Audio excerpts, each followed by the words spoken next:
And welcome to the 2018 SGA Presidential Debate. Hosted here in the Richard A. Chaffetz School of Business, John Cook Hall, Anheuser-Busch Auditorium. All right.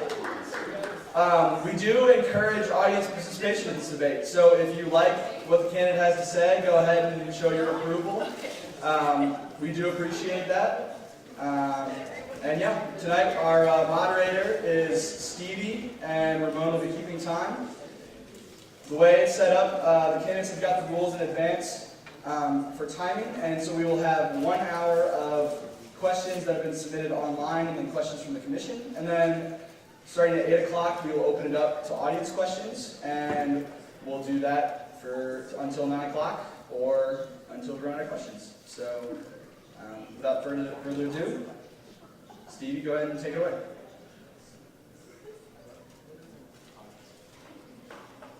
Hello? There we go. So just a little bit about the debate. We're going to proceed in 3 rounds. The first round is going to be opening statements. Each candidate's going to get 4 minutes to provide theirs. And then we'll proceed to the second round, which is questions from me. And those questions were developed by the Election Commission, but also through submissions from students. Each candidate will have 2 minutes to respond and a 1-minute rebuttal after everyone has spoken. And lastly, we'll take questions from the audience, and those same rules apply. 2 minutes to respond and a 1-minute rebuttal. So without further ado, we'll start with Connor with the 4-minute opening statement. Hey, thank you so much for coming out, and also for anybody who's watching. I really do appreciate that. I'm really glad that students actually want to get educated, more so I think this year and maybe last year than we had ever before, which is awesome. For anyone who doesn't know me, my name is Connor Piccolo. I'm a junior in the College of Arts and Sciences, and if it isn't evident by now, I want to be your guys' student body president next year. And so a little bit about me. I'm studying English and theology. I am involved with Oriflamme, with fraternity life. I'm a member of the Beta Tau chapter of Beta Theta Pi. And I have sort of had these experiences throughout my time at SLU, where I just noticed that students here actually love this place, right? There are times, I think, and there are days where we're like, we have a bad day, right? That's life. But I really do think that students want for this school to be as good as it can be. And that's not just about like doing things like, let's build a new core curriculum, because really anybody who's watching this, anybody who is in this room is not going to really benefit from that or see the fruits of that. I'm not saying you're saying it's not important and we should still always care about that sort of stuff, but like, let's work on practicality, right? I was asking people as I was sort of deciding around, what are things you want to change about SLU? What are things that you see at your school that you're like, we could do better at? And there are definitely big picture things, which we'll probably get to later on in the debate. But one of them that I sort of become my favorite is more outlets along West Pine. Like that's what students actually care about, right? And so it's little stuff like this that I sort of want to work on. In terms of my history, my background with SGA, I started as a committee rep for academic affairs and mission and ministry during my freshman year, my first semester. Second semester, I became a senator for the College of Arts and Sciences, and then the next year, I was also a senator for the College of Arts and Sciences, and now I'm the vice president of academic affairs. In my time doing all these things, I've sort of been really heavily related to academics, which is sort of a fun thing for me. I love doing academic sort of stuff. And a big part of that is that people, I think, when I first got here to this school, saw academics as something that was very much so not a student's job, really, but also the area that students cared most about having their voice heard in. And so, knowing that and seeing that, my freshman year, I got to be a part of, with then Vice President Kevin Lynch, academic affairs, with him, we created a academic concerns form. Right? So it was a way for individual students to reach out to the person in my current position and say, hey, I don't really like this, or something bad is happening. And then I immediately reach out and have a conversation with them, get coffee and say, what's going on? How can I help? How can I help you self-advocate? Right? Additionally, in the past couple weeks, we've been working on sort of creating a hub for educational equity, both internally and externally. We're making moves on that right now. So in terms of my history, I think that I've sort of shown that I want for students at this school to feel like SGA is something that is actually useful, right? That you should hopefully know the person who will have these positions name next year, right? You should know that person, ideally on a personal level. And so I think that part of that, I wouldn't say it's even, I think it's an area of improvement that we have an opportunity, right? I think we've done really well this year. I think our e-board, I think that our current president's done a pretty good job with that. I want to do better because the great thing is, like, I think the SLU is awesome, but it's not perfect. And I want to get your guys' insight on how to make it better, make it perfect if we can. And so with that, my time's just about up in 15 seconds. Okay. So thank you again for coming out, and I can't wait to tell you more about the platform. Thank you. Next up is Stephen Morgan. Hi everyone, my name is Kaylin Martin, and I am incredibly excited to be running for next year's Student Government Association President. I'm a junior from Omaha, Nebraska. I'm studying political science with a minor in urban poverty. I'm currently pre-law. We'll see how long that lasts. And for those of you that know me, I kind of live and breathe SGA. I've been involved literally since the moment that I got here. I served as a first-year senator, a senator for the College of Arts and Sciences, a co-chair for the Student Outreach Committee, and I'm currently the vice president of finance as well as the co-chair for the Wellness Committee. I've also served on just about every SGA committee because I just really enjoy going to meetings. But throughout this whole process of deciding to run and putting my team together, I've really had a great opportunity to reflect on kind of what SGA has given me and how it shaped my SLU experience. And I think one of the things that I'm most thankful for is it's allowed me to meet people, to get to know individual students, organizations, and how we collectively can make this university better. And so it's not just provided me an opportunity to learn about all of the good things that SLU does and that our organizations do on campus, but also the shortcomings of SGA, of the administration, and of the university as a whole. And kind of what I've been focusing on this entire campaign is what I've seen a lot of these shortcomings revolve around. And that's the idea of accessibility. So that's what I will be focusing on this next year, is making sure that everything is accessible. So scholarships, making sure we know what scholarships we're eligible for and having a really easy way to access them. Making sure that we have access to the best quality and the most variety of food on campus. Making sure that our residence halls aren't just ADA accessible, but also provides access to whatever we need to be successful as students on campus. Another thing I'm really excited to be focusing on is creating space for student organizations, for e-boards to meet, for friends to hang out and to study, and creating more access to space all across campus in places that really should be student focused. And then finally, making sure that we have access to resources, whether that be academic resources, for CSOs, or even off-campus, compiling lists of restaurants and coffee shops and concerts and neighborhoods that we have really cool ways to not just gain access to things within SLU's gates, but really outside of engaging within our community. And I think that having been able to see the positives as well as some of the shortcomings, I also see an opportunity for growth. For us to get to know each other and us to continue every single day to make St. Louis University a better place. And that's what I'm excited for. I've been doing it for 3 years. I've done it throughout this campaign. And I'm incredibly excited for the opportunity to continue to do this next year as your Student Government Association president. Thank you. Next up is Thomas. Good evening. I have mine typed, which seems to be different, but it's kind of my style, so thank you. So my name is Thomas Lally, and I'm a junior accounting economics major in the Richard A. Chaffetz School of Business. And I'm delighted to be here and have the privilege to speak to all of you tonight. Speaking to even a small portion of a great student body like ours, it's great. I see a lot of potential. We meet in an hour of great change and challenge for our university in a time of both a lot of knowledge and ignorance in our culture. I think that's important to acknowledge as we go forward. As we face the future, we must further hold each member of our community accountable to a standard of progression with compasses pointed by our Jesuit tradition as men and women for and with others. This is the time to speak the truth, the whole truth, frankly and boldly.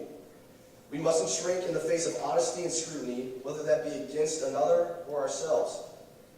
Our university has changed so much over the past few years. With several new buildings, the modest restructuring, and a new president of the university, St. Louis University has grown and challenged itself to be more. The students at St. Louis University have seen campouts at the clock tower, oaths written and removed, and a greater desire to challenge the norm and reach beyond ourselves. It is time for our student government to match. Our student leaders have the same passion, drive, and progressive idealism that our general student body shares. I honestly commend those who have volunteered to go beyond themselves, take up such a hefty burden, and make legitimate change for the benefit of all. However, how our student government operates has been slow and stagnant, leaving much to be desired from that which holds the voice of the students. We must begin to bring the Student Government Association into a new age, demanding more from the body whose responsibility is to represent all students and be a resource and voice for all. These opening remarks have thus far been idealistic, as I strive to push the SGA farther than it has gone before. I call for greater connectivity and responsiveness from our student government, expecting attendance, demanding performance, urging change.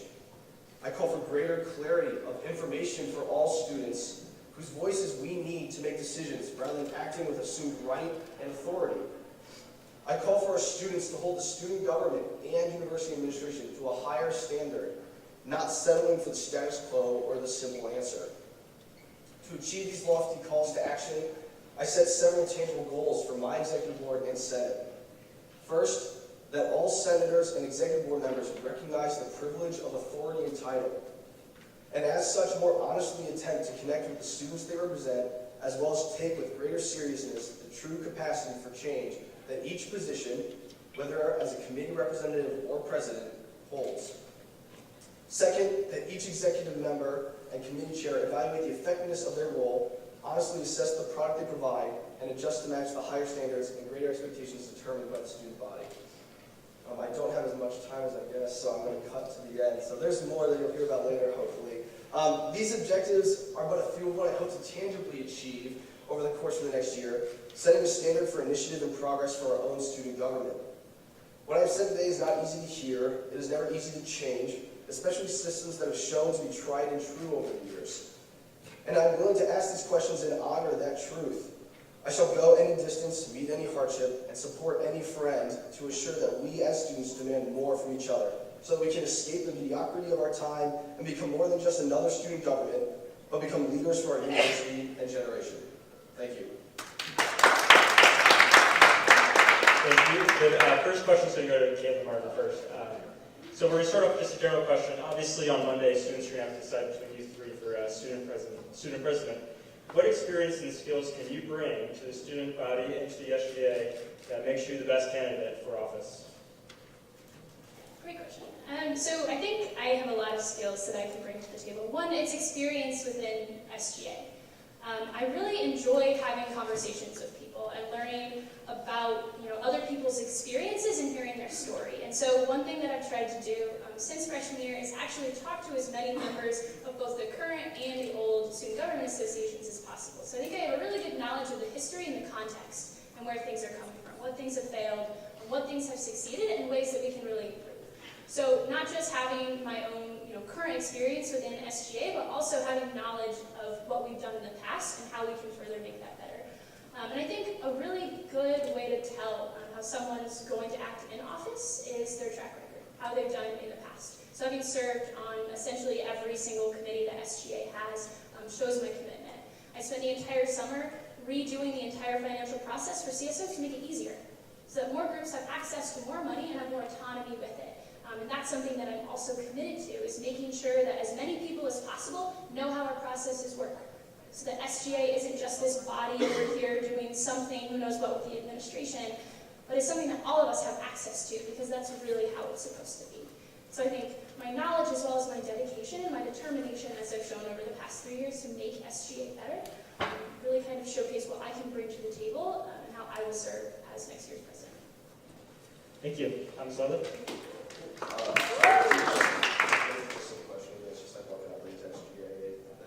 What skills and stuff. So I have not had the privilege, as my competitors have, of being at SGA for 4 years.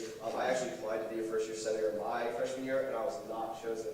So got a little against you for that one. But that has been a great thing for me, actually. I've had a wonderful experience being president of the Residence Hall Association for the past 2 years. Yeah, go RHA. I'm still living on campus.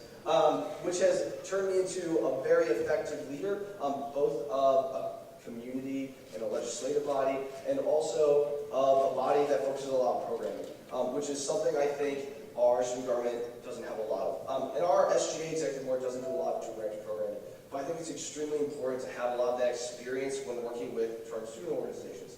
I've been through all the hoops. I know what it's like to host an event all over the place and in all different ways for all different means. And so I think I can bring that to the table. It's a very strong quality that I have, I believe. I also have been involved a little bit in SGA as kind of an outside student looking in. I've gone to food advisory board meetings for the past 2 years, although I don't technically sit on that committee. I go to SGA Senate meetings as frequently as I can.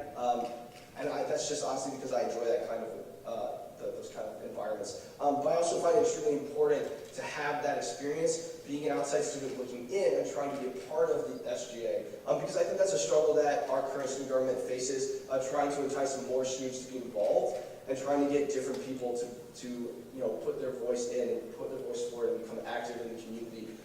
It often is the same people every year that continue on. And there are great things about that, but there's also the lack of diversity of voices and different opinions. And I think I can bring that comfortability of different people in because I myself was from the outside looking in, and I value my own opinion and thought it was worth something, and I want to try and give that to everybody else. So, thank you. Thank you.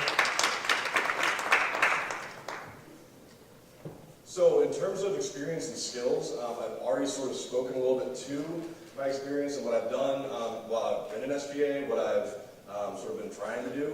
But in terms of skills, I want to say that I feel like I feel like I'm pretty good at planning things, if that makes any sense. Planning things out and saying, not only here are my goals, but also here's how we're going to do it, right? So like, I think that it's great. I think all of us have goals up here. Right? I think everybody in the audience probably has goals as well, but for this position, we have specific things we want to do. I think that one of my abilities that I have is, first of all, being surrounded by people who are different than me, and so they will help me find the best answers to some of the hardest problems that I think that we're facing right now, right? And so with that, we, as an entire student body, I think that it's important to know that like SGA is one corner, right? Yes, I've been in SGA for the past 3 years and I've loved it and it's been great. But also in terms of experience, I've been at other places around this campus. And I've heard a lot of things about SGA from a lot of students who would never say it to someone who they knew was in SGA, which has been sort of interesting, right? And honestly, I've appreciated the feedback because the feedback that I get, I think is more real because I go to people who don't necessarily know what I do, like what I do, or care about what I do sometimes. But being able to talk to them and say, actually, here's what shared governance is. Here's what it means to be an SGA and what SGA has done. I think that by doing that, students have sort of come around to the idea of, oh, wow, this kind of matters. In fact, it really matters. And so I think that in terms of my skills and my experience, what I do a good job of is sort of bringing everybody in and trying to get everybody to the table. I'm not perfect by any means, some of us up here are, but like I think that with my track record, what I've shown is I've been all around this campus, and still SGA has been a big part of my life, and I want for it to remain one. So, yeah. Thank you. Kaden, can you respond to that?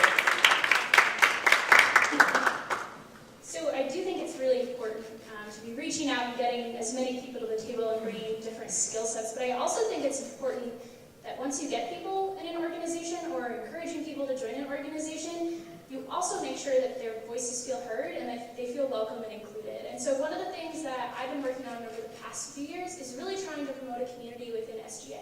And so one way that I've actively striven to do that over the past 2 years is attend, because there's a lot of people, and free time is always limited with so many classes, but try to get coffee with everyone and actually get to know people on an individual level and what drives them.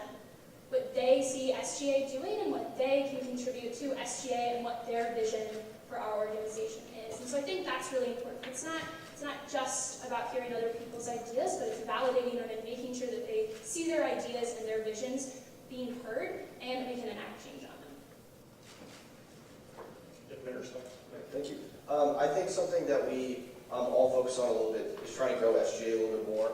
I think we all mentioned that a little bit at some point before, and we'll continue to emphasize. And I think I have the best experience on that behalf. The Residence Hall Association a couple years ago was not what it is now. It was not welcome at a lot of tables, not because people didn't like it, but people didn't care. It didn't matter. And so I've taken that organization off the ground to a whole new level where people tend to value it a little bit more. I've had the opportunity to be at tables with Dr. Porterfield and David Heiberg and Dr. Mona, places where other people had not had the chance before at RHA because it just wasn't there. And I think that's extremely important to remember because we're trying to take SGA to a whole new level. As I've said before, don't be comfortable with status quo and the way things have worked already. It's important to continue pushing it forward and trying to get it above, and I have experience with that.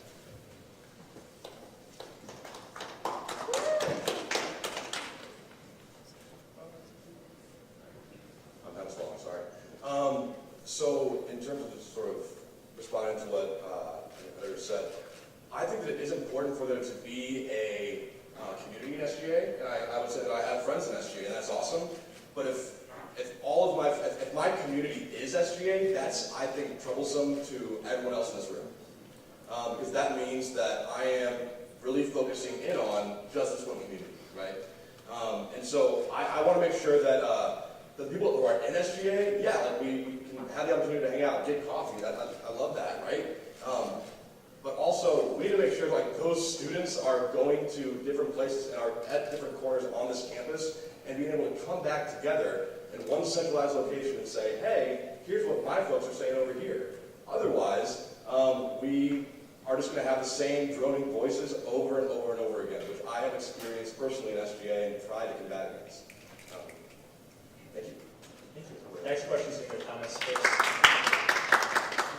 So on the ballot on Monday, students are also going to have to vote on whether or not to raise the student activity fee. One of the students that submitted a question was concerned about raising the fee. This was a low-income student. She said that raising the fee wouldn't be covered by your scholarships or financial aid, and she's wondering about what you could plan to do to help low-income students pay this potential increase if you are going to raise the fee. Yeah. I do personally agree with raising the fee. I think it's extremely important in supporting our charter student organizations to raise the fee. We're trying to stretch too few dollars too many places. So I think it's extremely important to raise the fee to match the growth that we've had, the number of CSOs that have started since the last time it was raised, and the inflation that's taking place. I find it extremely important. And so it's definitely been a tough decision. I'm trying to weigh this question. Like obviously, I've thought about it a lot. There are definitely a lot of students, some that I personally call friends, that told me, Thomas, raising the fees would be very difficult on my family or on my situation. And that's really hard to justify sometimes, to make somebody's life a little bit more difficult. However, I believe in this university enough and our student government enough that if each student were to vote in favor of increasing the fee and pay the additional raise in the fee, they will get their student dollars back, that they will benefit from that and in some way get that money back. Whether that be through going to Vibe or going to Garba or even just getting some free donuts that were given by some student organization. In some way, they will benefit back from that, and I like to use that as my justification for believing in that. Also, I don't have enough time to really elaborate this, but encouraging better scholarships for students. So I guess I'm out of time now. Oh, I'm sorry, that was the second one. Oh yeah, so I will clarify that a little more. Making more scholarships accessible to more students is extremely important. And also trying to find more scholarships, trying to tap into our alumni base a little bit more solidly as a student government, rather than just relying on the university.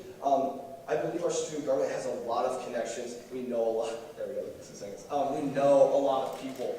We can do a lot more than we believe that we can, especially with alumni, because we're only comprised of current students. And so I think it's important for our own government to start reaching out to try and ask more for scholarships to assist students to come to State University. Thank you. Connor?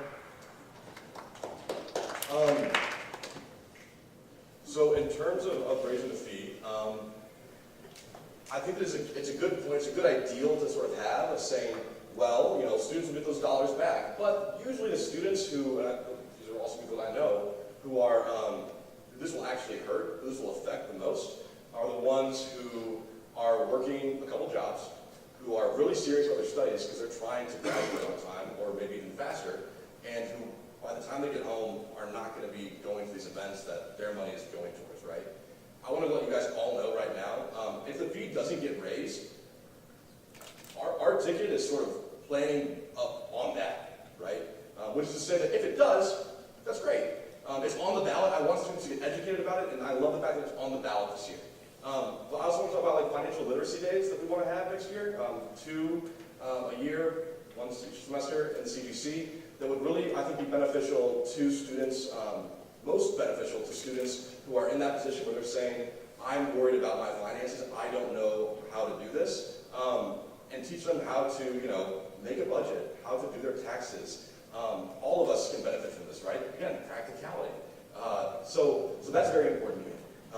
Additionally, in terms of scholarships and getting some more development in those, I think that we should have student leaders help the development office out, right? I was glad enough to work in development for a year, and that was an awesome experience. There are some great people who work there, and I think that student leaders should be the ones who are talking to alumni, because alumni want to see what their money's going to, right? So why don't we help with that? Why don't we have a relationship with development, which actually I've been a part of building more of this year. And so I think that to capitalize on that, we can grow those scholarships, we can grow other sort of things that our money goes towards right now, and maybe even get sort of some of that reduced. And that's what we'll plan for next year. Yeah. Thank you. So, Connor, I actually have a point of clarification for you. Yes. Can you say whether or not you support the raise of the fee? So personally, after having more consideration about it, I'm honestly conflicted. Like that is my honest answer. I know that might seem like a non-answer, but like it's hard because I'm sitting here being like, it would be great for so many students, and it would be really hard for students that I don't want to make life harder for. All right, sure. Thank you. Caitlin?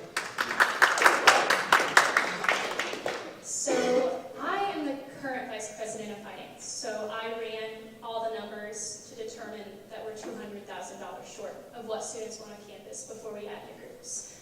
And the notion of SLU being even more inaccessible financially wise has been something that I've struggled with since I started running these numbers. And so I have ensured that this increase will be included in the cost of the university. Your financial aid and tuition assistance will increase in proportion with this, so that we can offset the costs. I was not gonna, work to, I was not even gonna bother running the numbers if we didn't have a way to make it affordable. Also, I think there's a trade-off. And I do understand that so many of our students are working and putting in so many hours, but so many of them are also involved in CSOs in addition to working and going to their classes, because SLU students are awesome at managing their time. And so I would hate for someone to get here and not be able to join an organization that they would want to, or have to pay to go see an incredible speaker or to go to an event because they can't afford it out of pocket. But if we can incorporate it into the cost of tuition of what it costs to go here, and that we can get it covered, I think it's a trade-off. And so, I've been presenting to groups all across campus about this because I believe in informed voting. If the fee doesn't get raised, I will still show up. My committee will show up and we will do our jobs. But somebody somewhere has to get cut because we're out of money.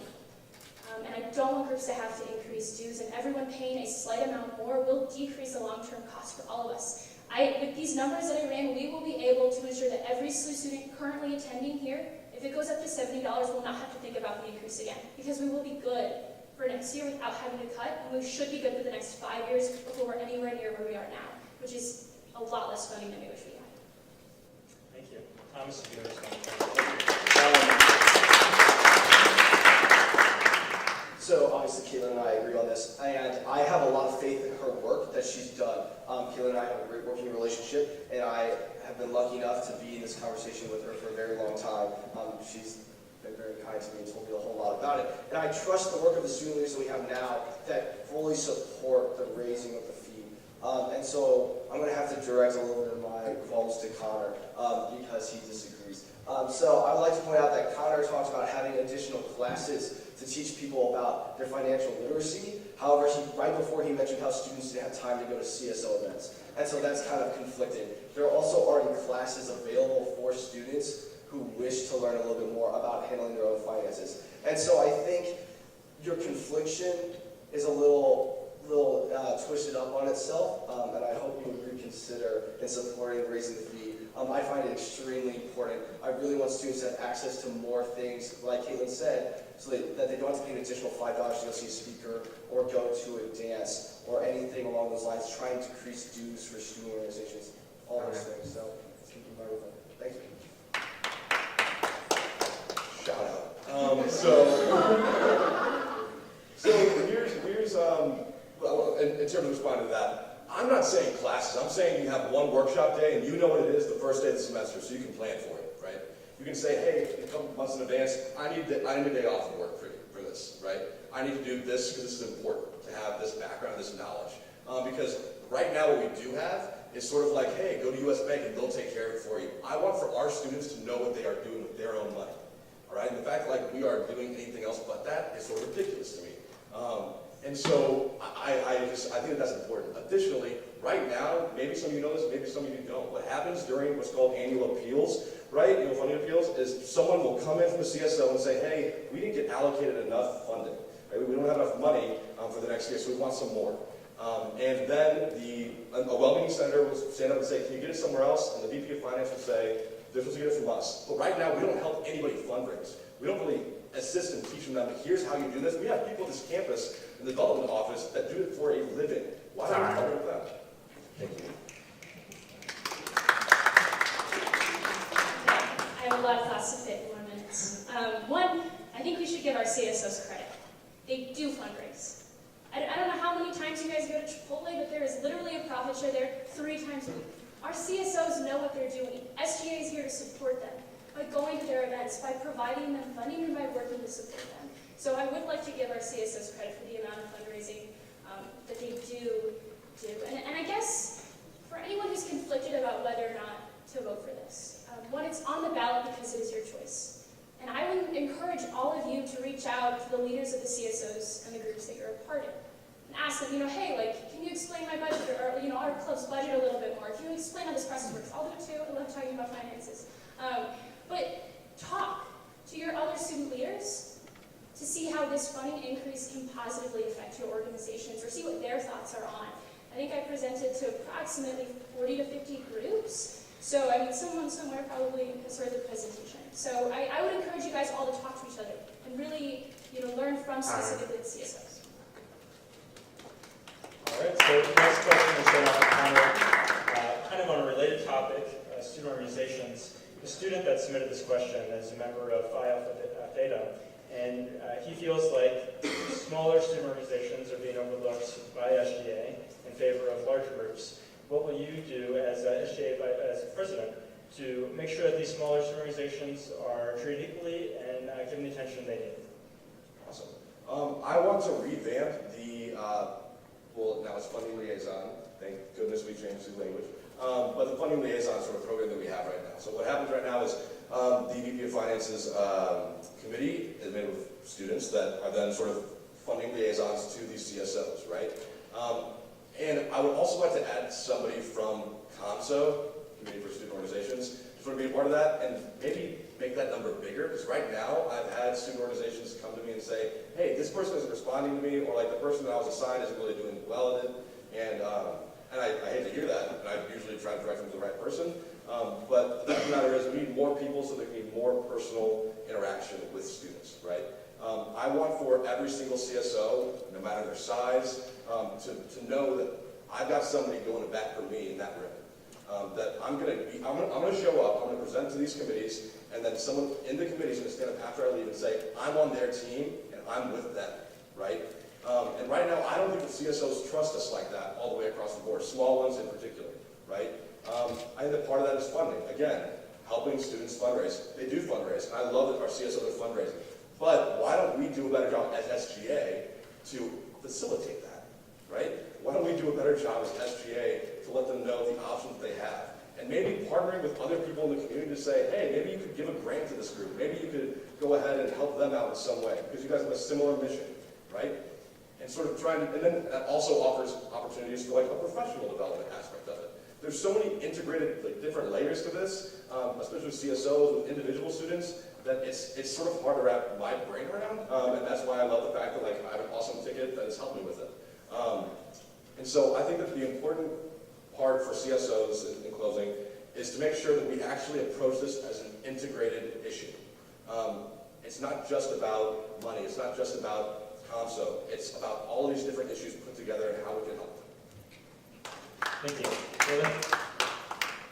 Yeah, so again, as the current VP of Finance, one of the things that I've really focused on this year is being there for our small and our medium-sized groups. So with every CSO that I've presented to, especially because we're just talking about this fee increase, the big groups, no, they're not getting more money. It's our medium and smaller sized groups that we need to facilitate growth for, because that's what the student activity fee is for, is to promote growth. That's why I spent all of my winter break redoing the annual funding directives, the rules that we use, to make them more open, to make them more accessible to all of our types of groups, particularly the smaller ones that we often don't get to talk to. That's why I've revamped the annual funding kickoff, which is this Saturday. If you haven't filled out your RSVP, you need to do that. But making them into sessions so that our honors and our academic groups have their own section, so we can specifically talk about how we can help support them, as well as in our hearings that we're going to have this year for annual funding, expanding those so that we get more face time with organizations so that we can best determine how we're going to support them. I don't know, I think actions speak louder than words, and I've actively fought this year for our medium and smaller sized groups in so many different ways, whether it be reallocating their funds to better assist them when something changes, or opening up the directives, or just being there to support them at their events.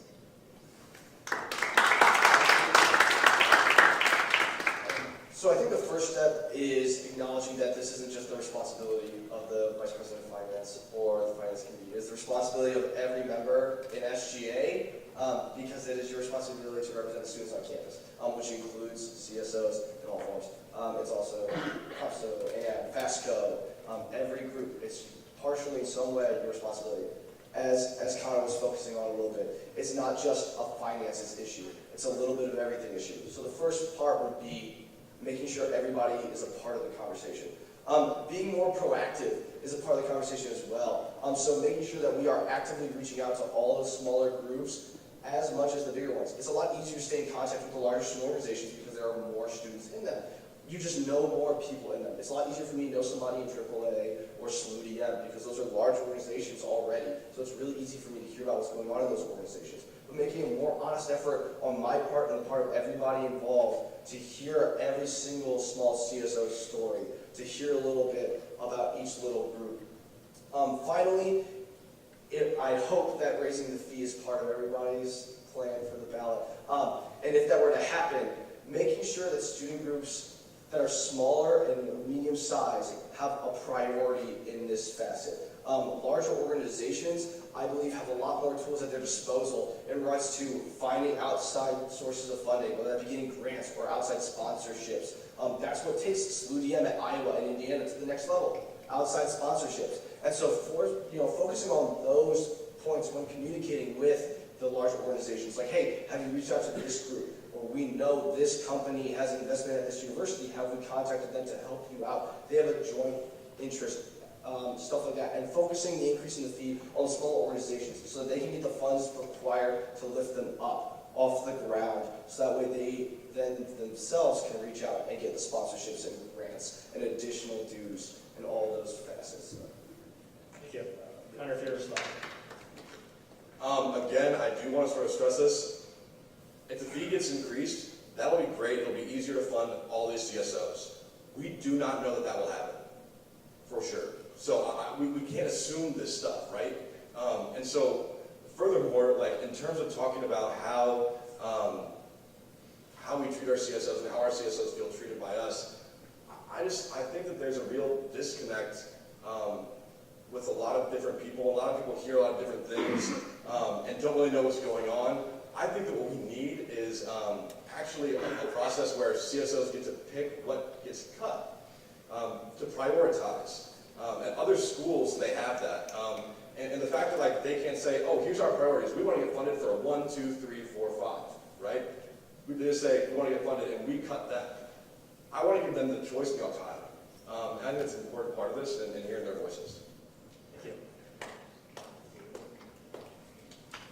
So we do give CSOs the choices and the autonomy to choose what we cut. We do that already, and we can do better, and that's something my committee has been focusing on. But I think kind of what I can really bring to the table is I am the VP of Finance. I can say that we are committed as a committee, and this year I really think as a Senate, to funding and supporting our smaller and medium-sized organizations. And I think that it's important, when picking your president, I think it's important to know CSOs. I think it's important, I mean, like name your CSO, I've probably ever budget memorized, right? Like, I am here for you, and I have proven and shown that I'm willing to show up, and that I'm willing to actively support you, and my knowledge of CSOs, I think, is really what I bring to the table in terms of the presidency. Just making sure that CSOs do feel supported, because we already know each other, and we've worked well together, and you know my commitment to you and helping you grow as an organization.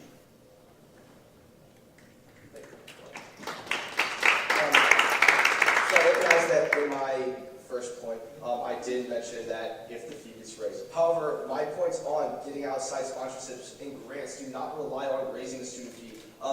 Increasing fundraising does not require an increase in the student fee. I personally am a huge fan of actually spending student activity fee dollars on fundraising. If a student organization comes to me and says, hey, we can make more money, why would I try and stop you from making more money? All you're doing is alleviating some of the financial stress off of SGA. And I understand that there are more ins and outs to that issue that I might not fully understand, but I am a business major, and so I do understand a little bit.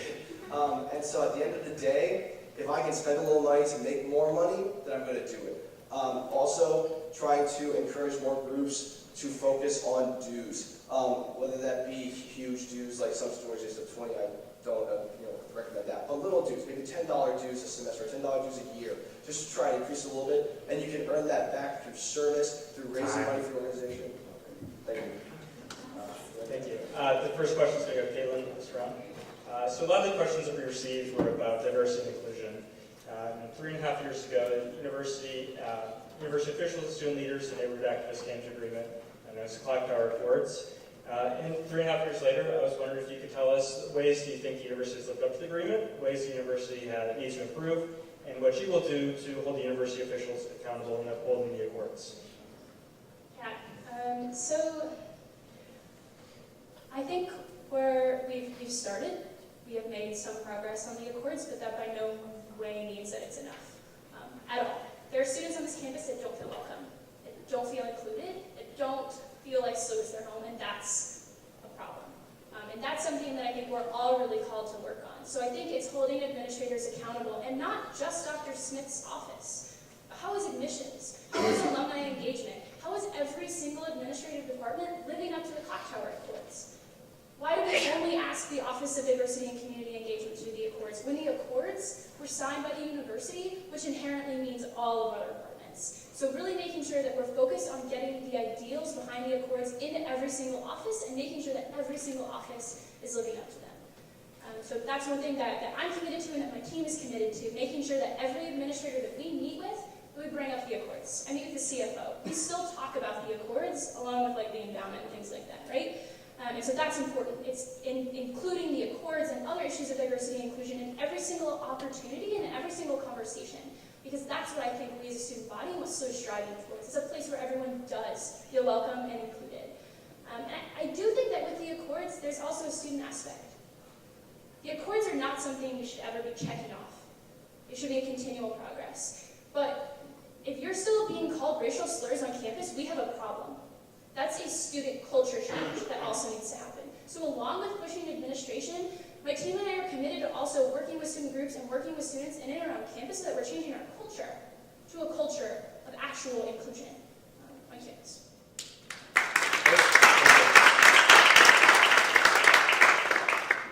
So I also believe that this is a twofold issue. One side on the administration, one side on the students. I'm going to focus on the students first. I believe we don't talk about it enough, and I think that's because people are afraid to talk about it and face their own privileges and the own benefits that they gain from the way that our society and our university are structured. This is something that I personally have had to face a lot As a white cisgender male that is an upper middle class student, like I have immense amounts of privilege, stuff that I might not have recognized before coming to this university. And so I find it extremely important then when a student first comes to this university to be introduced to these ideas, whether that gets through 101 at Welcome Week, in your freshman theology course or philosophy courses, why aren't these talked about in classes? You know, introducing it to students as early as possible in a setting where you can communicate and have dialogue about it, like a classroom, or in a student organization, or in your SLU 101 group sessions, where you can feel comfortable about talking about it and exploring it yourself and finding out where you fit into that. The other half is the administration, making sure that it is at every discussion that we bring it up. It is one of the newest parts, I believe, that it is the responsibility of the SGA to actually, proactively chase the goals and try to achieve the objectives. And if we are not bringing those to every single table, to every single discussion in some way, then we are falling short of that duty that we as students have to help other students that we should care about and should concern and should really care for. And so by not bringing that to every table and every discussion, then we're missing out on an opportunity to make the world a better place. In my opening, I made a lot of calls to action to try and prove ourselves as the leaders of a generation. And if we are not trying to change the flaws of our past generations, then we're not really leading anybody anywhere.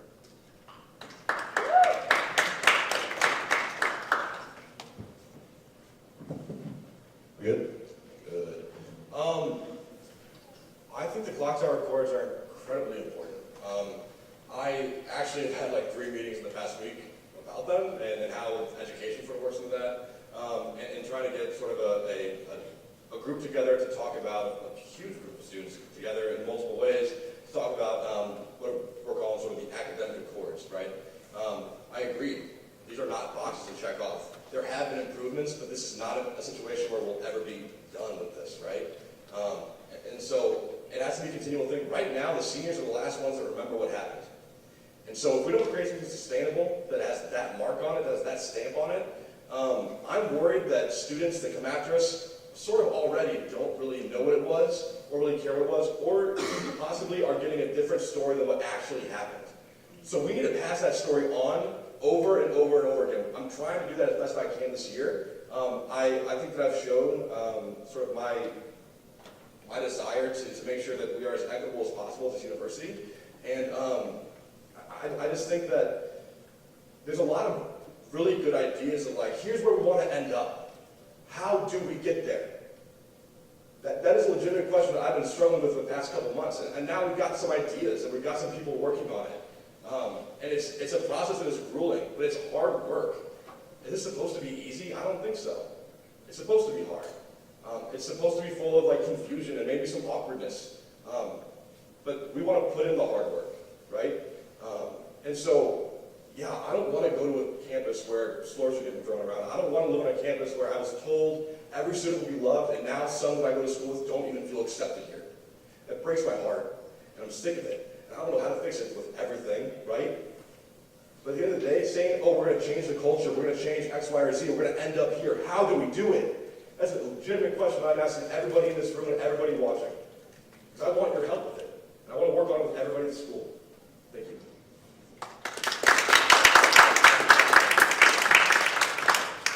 So I think that another real aspect of this is getting people at the table, as many people. The organizations, the individual students, and the people who have ideas on how to make this better. But it's not just, oh, here's a table, you can sit there and we'll nod our heads in agreement. But it's making sure that people get heard and that we're actively seeing the changes that we as a student body are desiring and what the Clock Tower Accords are calling us to. I really see my role as president as opening the door and then turning around and bringing everybody in with me, so that we have the validity, we have the voices, and we have everyone there who should be there to positively impact this university and continue to push forward in the Accords. And so I think that's really important, is making sure that people are at the table and actually being heard and listened to.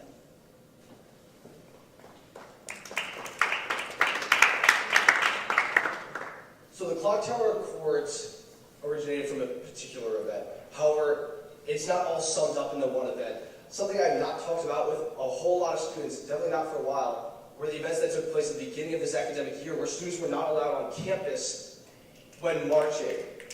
And we talk about breaking down the SLU bubble, but we don't even let our own students on campus to talk about what we care about and what we try to improve upon.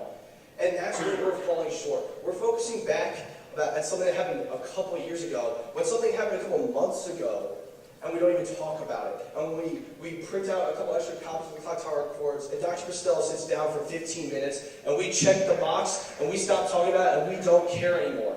And that's what's ridiculous. The problem is that we have talked about the same thing that happened 4 years ago for 4 years, but we are not paying attention to the things that happened since those 4 years.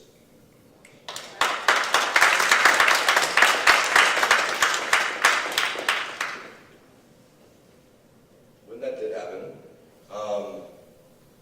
my committee almost immediately started saying, okay, well, how do we react to this? How do we react in a way that's actually proactive for students who don't even know they're going to be a SLU yet, right?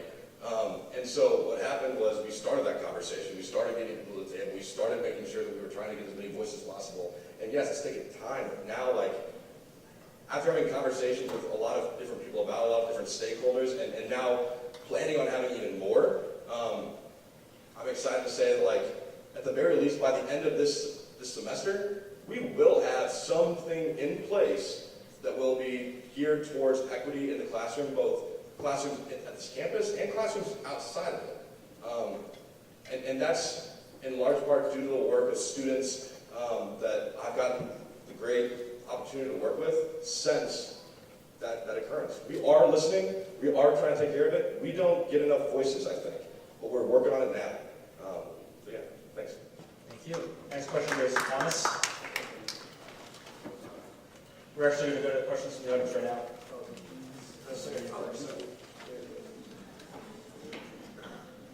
Yeah, so in order for us to hear those voices that Connor was talking about, if those who have questions in the audience would like to line up behind this microphone stand right here, we'll take them in the order that people kind of get up and stand behind them. So. Evening, love. First, this is not a question, but like moderator, whatever. How many questions can I ask in one go? Just one? Okay. Alright, so I guess introduction of myself and audience. Hi, my name is Luella. I'm currently a first-year master's student here at SLU, but I went to SLU in undergrad as well, and I've actually been heavily involved with SGA, serving at pretty much every level, as committee chair, as senator, even serving as the VP of Maternal Affairs, and actually interviewed most of you, I think, and even serving as the election commissioner. So I am fairly knowledgeable about SGA and what it is that we do.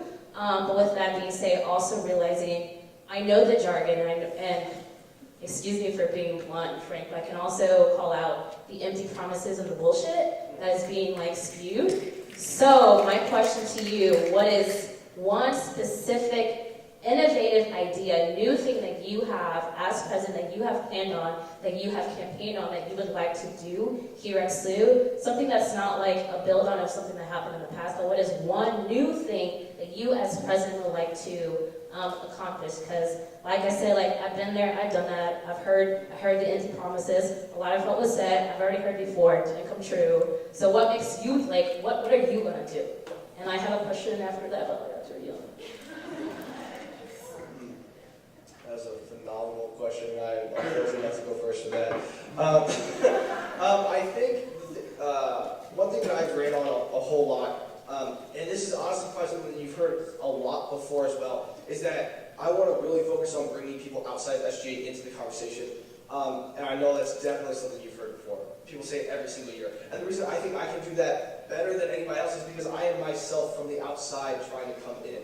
I have been, as you well know, I tried joining SGA, and I go to Senate meetings, and I go to my committee meetings, even though I'm not a member of SGA. And I know what it's like to be on the outside and try and come in and try and get people into that conversation. I try and bring people to SGA Senate meetings.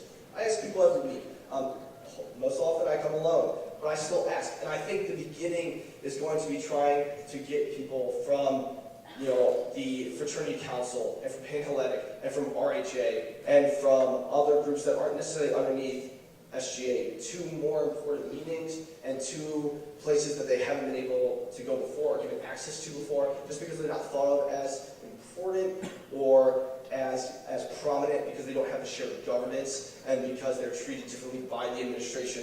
You know, our SGA should not treat students in a particular way because that's the way the administration treats them. We shouldn't treat Greek life or RHA as underneath just because that's the way that the administration looks at them, because they don't have shared governance, so they can be told what to do, so that the director of housing can tell RHA what to do, and that the director of student involvement can tell Greek life what to do and force things upon them because they don't have shared governance. Well, it's SGA's responsibility to bring those groups to the table, and I think that I can bring that better than anyone.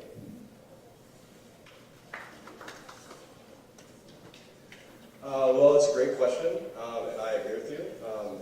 I've gotten a lot of chances to know well, which is awesome, and I enjoy knowing you.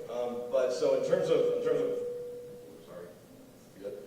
In terms of the hows, that's one of the things I've actually been really focused on with my entire campaign.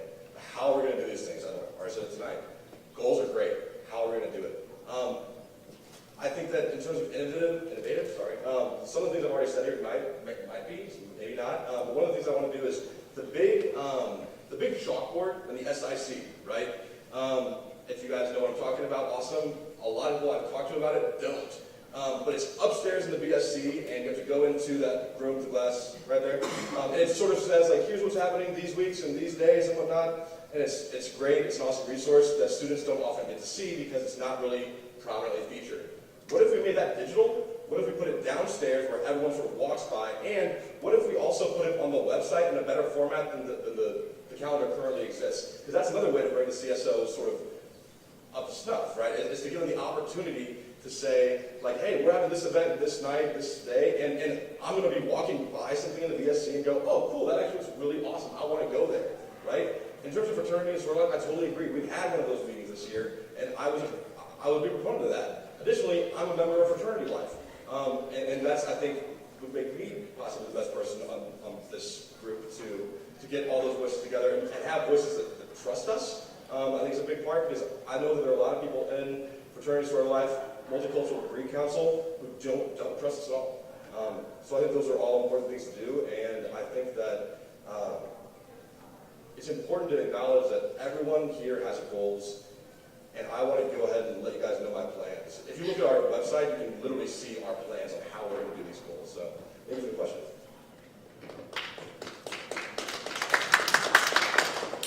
Hello. I have two things for you, actually.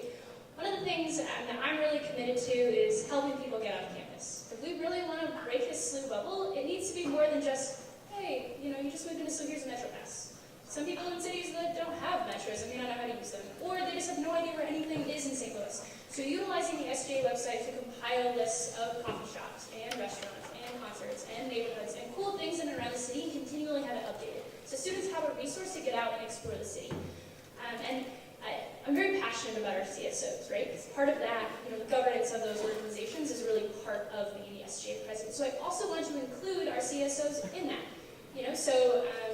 What is your CSO's favorite restaurant? Or what, area of the city, relates to your mission and your organization and your identities? Can we put like a recommended by? I think that'd be really cool and also help promote our CSOs. Additionally, CSOs always need more advertising space. So you guys, when you leave Grand Dining Hall, there's like where you dump your dishes, and then there are these beautiful empty walls.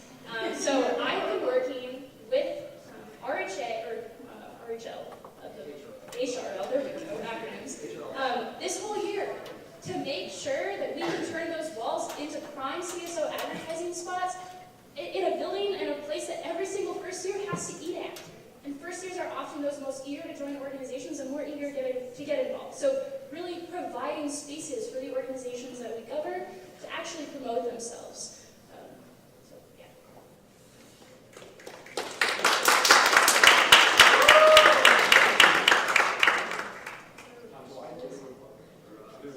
So in the next question, we're going to limit the time because we have a lot of students lined up.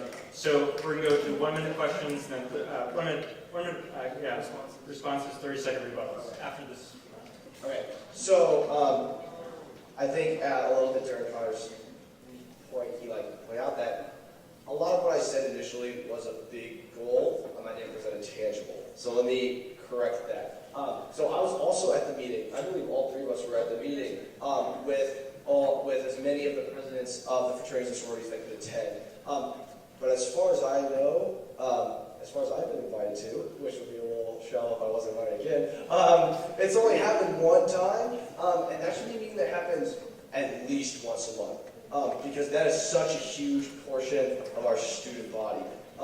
Also, making sure that RHA is there is extremely important, and making sure representatives from our committees are also at that meeting, so that our DLC co-chairs can also speak to the presidents of our fraternity and sorority life. Because why aren't there more communication between our DLC chairs and more groups? And so just including more of the leadership at the same table more frequently is definitely like my goal. Like, it would be to have that meeting monthly if you want to change the dates. I totally agree with that. That's actually one of the things that's on my mind. So that's in agreement there. Additionally, I think that right now we want to say that all the administration is the bad guy and it's never our fault, which is sometimes not true. And so let's think about, like, how do we act professional? How do we not, like, fight with the administration? How do we build relationships and actually say, hey, I can look at Ken Porterfield, Mona Hicks, Dr. Smith, and say, I can look at them eye to eye and be like, we are peers when we sit down at that table, and make sure that students also have that are not me and not an SGA. And let them know that, because a lot of, like, the people I just mentioned would love that to happen. The people I just mentioned, it is not hard to get in their office. Walk on in any time, and I'm sure they would love, email them first, hopefully, but, like, I'm sure they would love to have you, right? They want to talk to students, because that's why they're here, that's why they work, that's who they work for. All we need to do sometimes is remind them. So, well, I think I answered your question, but I guess I just have a little bit of a rebuttal when we're talking about fraternity and sorority life. I think the best way to show how you're going to act as president is what you've already done. I've met with HRL. So, okay, the big umbrella group now, multiple times to talk about the concerns that fraternity and sorority men and women have brought to my attention. That's not my job right now, but I care. Right? We also talk about CSOs and other things that are related to my job, but it's my job to remember everything that is being told to me and all the concerns that people are bringing to my attention. So if you haven't been willing to do it now, when you're in other positions, when you're a part of fraternity and sorority life, I'm confused as to why you think that being told that you're now the president is going to be the way that you're going to get it done. I don't have to be a part of the organization to be advocating for students and getting other people in the ring.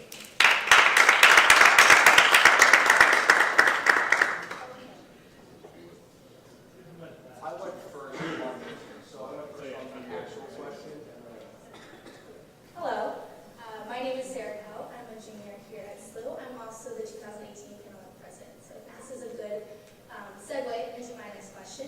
As many of you all should be aware, 25% of the student population is in fraternity and sorority life. So my question is, how can SGA better not only represent our community, but also take into consideration the needs of the FSL community? With that, I would like some concrete examples. Perfect, thank you.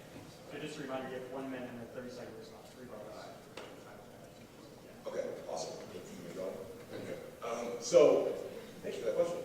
So I actually have met with HRL and SI, had conversations with people in them, and let them know, hey, like there are some sort of things like that. That being said, I want to stay in my lane. Yes, I am a member of fraternity and sorority life, but I think it would be inappropriate for me to speak on behalf of all of them, right? As for me as a member. That being said, I want for people as members to be able to be in that room and say, okay, here are our concerns. As a member of fraternity life, I learned things during the meeting that we just talked about that I did not know were going on across chapters, that sometimes I didn't even realize were as big a deals as they expressed to me.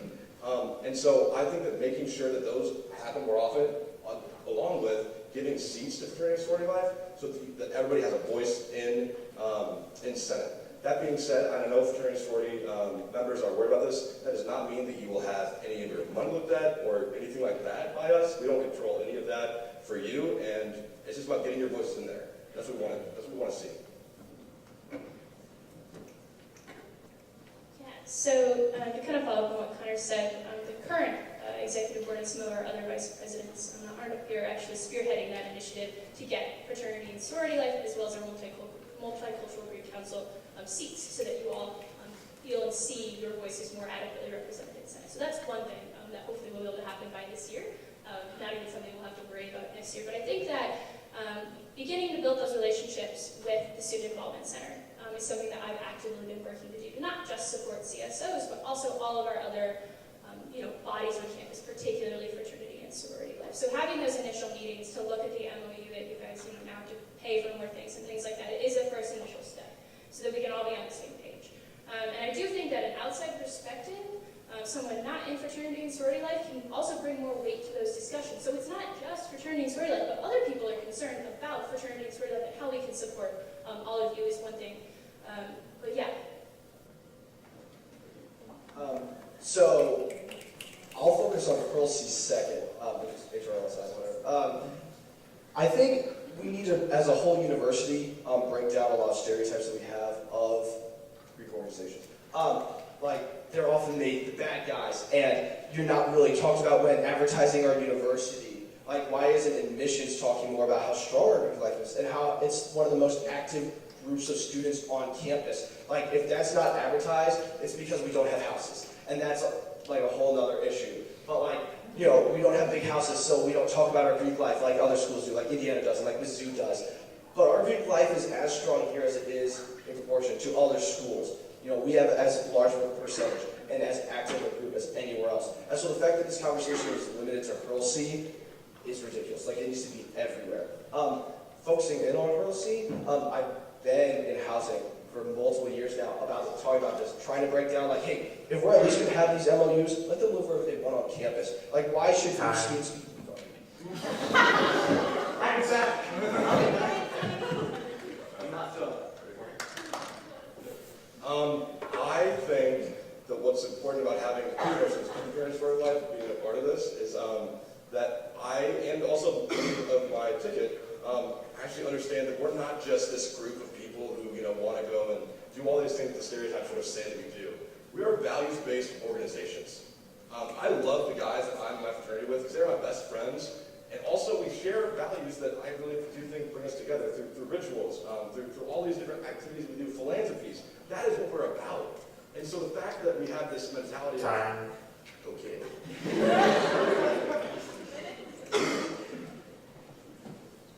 I also think that showing up is important to different events, to Panhellenic and FC things, to MGC things. And I think that that's also something that even not being a member of fraternity and sorority life, I've striven to do. To be present and present with you all and what you all add to campus. All right, I'm back. So Chris, okay, so why do we limit you living in just one of the worst buildings on campus? Okay, I am the RHA president, and I acknowledge that DMAT Hall, I was about to say Griesenbeck, that's also accurate, but DMAT Hall is one of the worst halls to live in. Like, we should try and break free of the rules and regulations that we put on such a strong group to try and make them stronger. Why is it 25%? Let's make it 35%. That way we have more service, we hit that 200-year service clock or whatever sooner. We get more philanthropies on campus, more events on campus, more students involved across campus. Housing. Thank you, sir.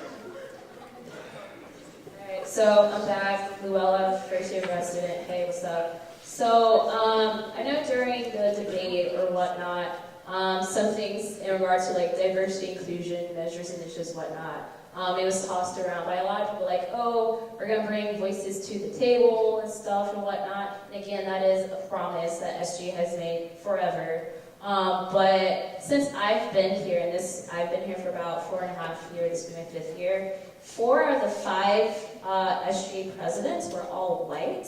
And yes, granted, you do have your committee, your exec board who could be of different cultural backgrounds and whatnot. But at the end of the day, as SGA president, you are in certain meetings where those people can't be there. So, with that being said, how do you see, I guess I'll just be blunt, like, how do you recognize that your whiteness, whatever, influencing, like, how do you see yourself being an advocate for all student voices on campus with recognizing the fact that, like, for the most part, you're part of the majority here on campus, and based on each of your backgrounds and who you interact with, the circles you run within themselves aren't representative of all the voices here on campus. And again, adding to, like, yes, you have your exec team, but how exactly did you go about putting that team together with that in mind? Yeah. So For me, acknowledging my whiteness, the first part is education. Education is on me as a member of the majority to educate myself about issues and experiences of other people on this campus. If I'm not willing to educate myself, what's the point? So it's all about the education. And then I also think it's about showing up. If you aren't willing to go to BSA events, or you're not willing to go to AAA or FSA or ISA events, how are you even supposed to interact with students that don't look like you and don't run necessarily in your circle? And I think I've shown my commitment to showing up, to going to CSO events on campus, to going to events out in the city to learn more about St. Louis and about the experiences of those in our city and surrounding us, right? So you have to educate, you have to be willing to show up. Forgot the time short.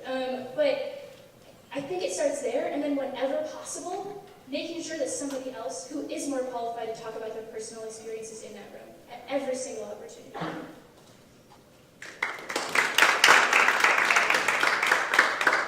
So I think the first step is to acknowledge and recognize that it's easy for me to stand up here and say I'm running for president because 44 to 45 United States presidents have been white males. And I have a whole lot of privilege just standing up here. And I also have privilege throughout the rest of my life that I know that even if I don't get this job, I might still get invited to a lot of tables that I shouldn't be at just because I'm a white male who's really, really talkative. Okay, so I might get invited to this just because of that in my future. And so I think acknowledging that and always being constantly aware of that's extremely important. I like to do something in a lot of my work elsewhere of not always being the driver. One, you can take naps in the passenger seat, which is great, but also because other people might know the road better than you. And so sometimes it might be, hey, you need to come to this meeting, and I, in my position as president of SGA, will be able to say, I'm not fit to come to this meeting, I'm going to select this person as my representative instead. And the university would have to acknowledge that, because I have that authority. And so giving the wheel to somebody else and just riding. So, that's a question that I've been sort of asking myself for the past couple of weeks. And I think that a big part of it, A, is that in my past experience and what I've done so far, so what I've tried to do, and sometimes failed at, to be honest, is that I've tried to make sure that voices are heard, that people who are different from me are at that table, and that sometimes they're the ones leading the discussion, right? This year I broke my committee up into subgroups. And I made sure that the subgroup that was working on the clock tower accords and within my committee was headed by the BSA Academic Center. Because I made sure that I was like, would you like to do this? And he was like, I would love to. I think I'm the right person to do it. So making sure that people not only, giving students of color, giving marginalized student identities the opportunity to be leaders in this campus is our obligation, right? As a member of Oriflamme, went to DLC and said, hey, we want for all of y'all to apply because we want for students when they come here to know there's someone like me here, which doesn't happen enough. I want the same thing to happen for applications for SGA.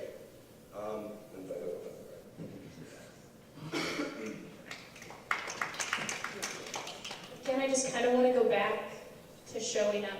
We've talked about the clock tower accords, we've talked about the university's reaction to the Stockley verdict. Where were you guys at the clock tower immediately after students and outside community members weren't allowed on campus? Where were you at the gates?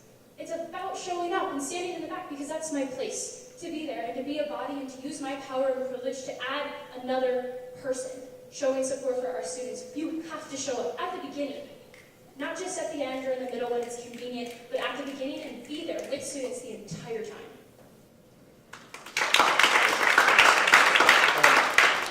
So the latter half of the question that you asked addressed selecting tickets. Or why didn't you? I did not, because my 3 roommates and my closest friends are all white males. And all my social sphere, almost every single person is a white male or white individual. And beyond that, I just don't know the right people for the job sometimes. And so that's why I didn't actually run with the ticket, because I figured the people best for the job, the people with the passion and the drive, would hopefully step up, and I was not the right person to select them. Also, I was at Great Dining Hall then, so I'm going to say that. I was in my apartment. I got a text.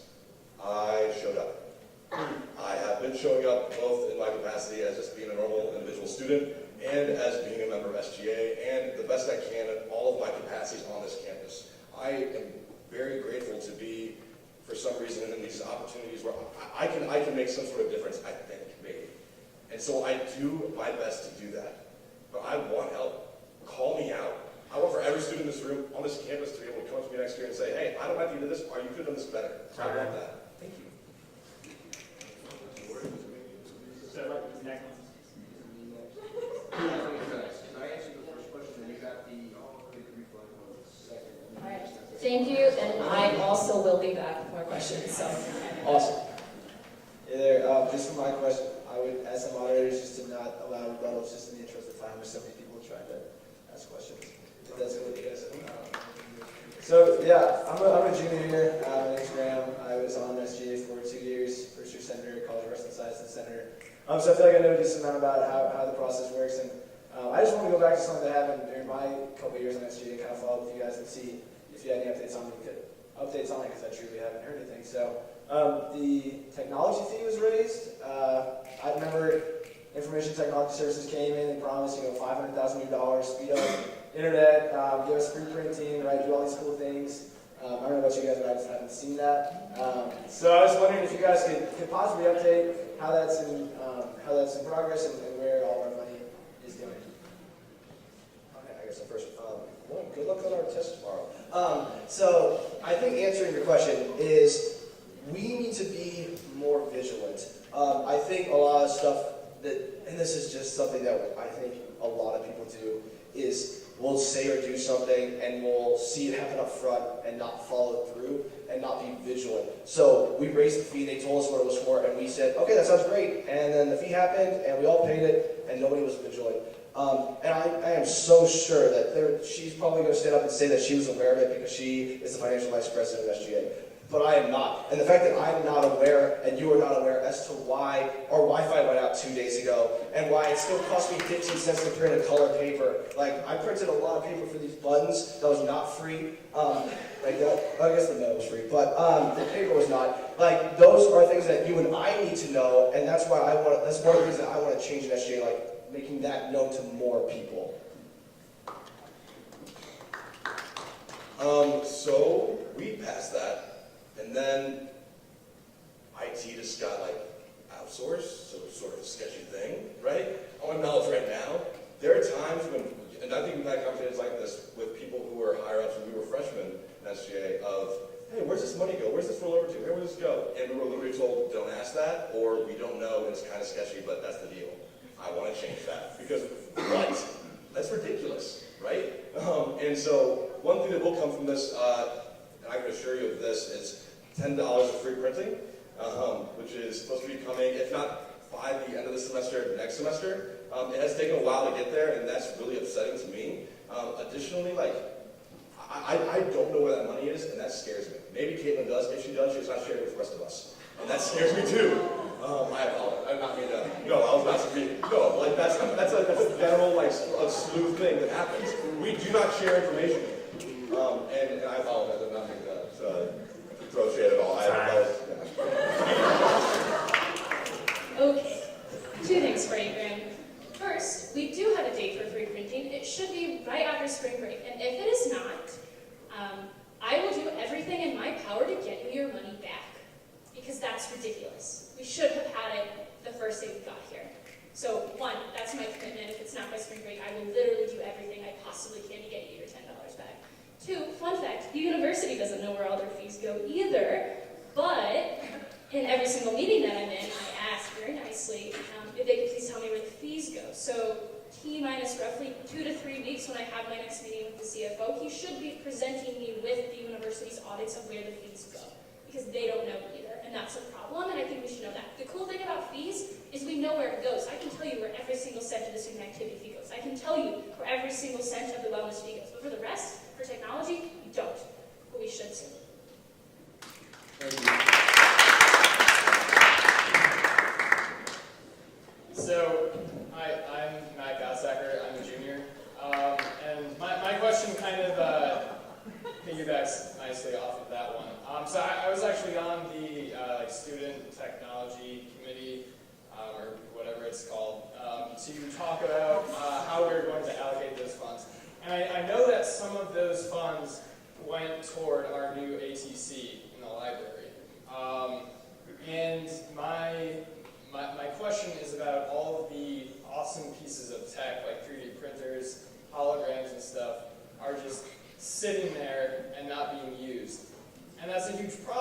it's a misuse of technology for one, and it just feels like we've been kind of cheated out of them for right now. They just feel like showpieces. And maybe they are, but I want to know what you think the cause of that issue of those pieces of technology just sitting there, and how you think that cause could be avoided in the future. You know, we're talking about raising another fee, so how do we know the same thing isn't going to happen?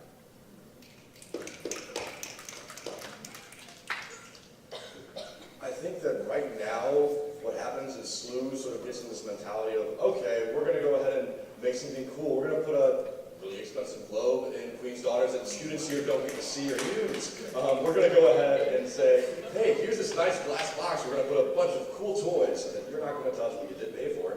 And I'm just wondering, like, I think there should be some sort of limit. You should sort of have some sort of certification to be in there and use those. I don't know how those are gotten, and I think that maybe working through different programs and whatnot to do that. I think right now what it is everybody's sitting here saying, I'm sure somebody's doing that. And right now, I doubt that anybody is. And I think that just sort of making sure that every single time that we have a conversation, every single time that that we're talking to ITS and to all these different groups, the library especially, we're saying, hey, like, can we use that, and how can we use that? So, thank you. So I think Connor kind of summed it up. This is a classic SLU problem. That's cool and shiny and new. Let's do that without filling in all the gaps, right? So that's one thing that both my team and I are really going to be actively working on, is making sure we're pushing administrations to follow all the processes and make sure that when we're investing in things, they're actually worthwhile. In regards to raising other fees, finance committees, a few open spots if you want to join, and personally ensure that every single cent is allocated to a building. But, you know, I feel better about joining the committee. So I'm going to piggyback on the last point. We've talked about raising the student fee, and we know where that goes. It's the non-student fee fees that we don't really know where they go. And I can, like, the frustration with the ATC, I totally understand. Housing and Grant put a 3D printer in, like, the engineering workspace, and then, like, the day before it was supposed to open, they said it wasn't going to be open, and they had, like, you're supposed to sign documents to be allowed to use the space, like, for, like, okay, like, legal reasons or something, and they made the students write it, and there was a lot of, like, what the heck's going on here? And there's not a whole lot of ownership of mistake, and not a whole lot of people holding accountable for their mistakes. Like, why did Housing for Students to write the legal documents for the university for students to use this space? That's ridiculous. It's also important to recognize we just got $15 million for this building, and we got to make sure right now the students are going to be there to help decide where those $15 million go from day one.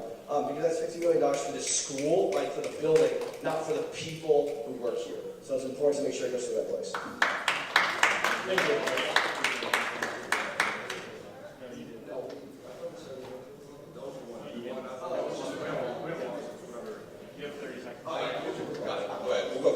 So, in terms of the $50 million, yes, but that money was given with an intent, right? So that money was given directly to this building. I don't know exactly where it's going to, or where Dr. Chambers wants for it to go to, but he decides where it goes. I do think that the way to get student and voice in that is to have students be a part of the development process, right?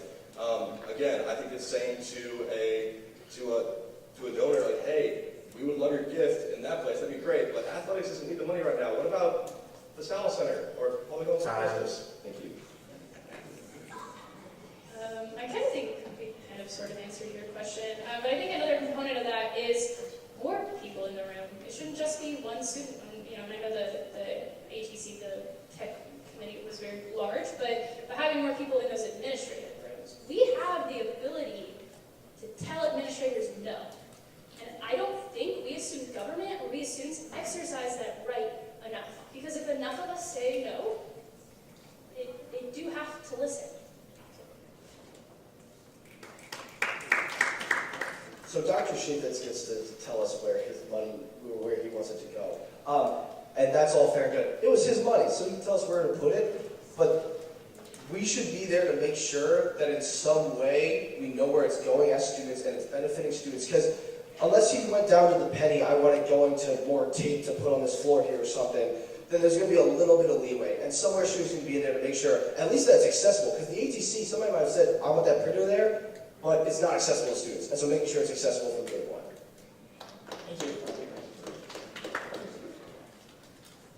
Hi, I'm Katie. I'm a junior in the School of Nursing, and I was just wondering, we talked a lot about like CSOs and finance and stuff like that, but how you guys are going to make yourself accessible to maybe like the people on South Campus, like all the nursing majors, ET majors, OT majors that are down there a lot. We talked a lot about the School of Business here and the College of Arts and Sciences, but I haven't really heard anyone mention any of those. And like the School of Nursing this year is the largest that it's ever been. We have almost 200 people in the freshman class, so like that's a growing major. So like how are you going to hear the voices and be accessible to those people, even though they're not on this campus where you guys maybe are with all of your time?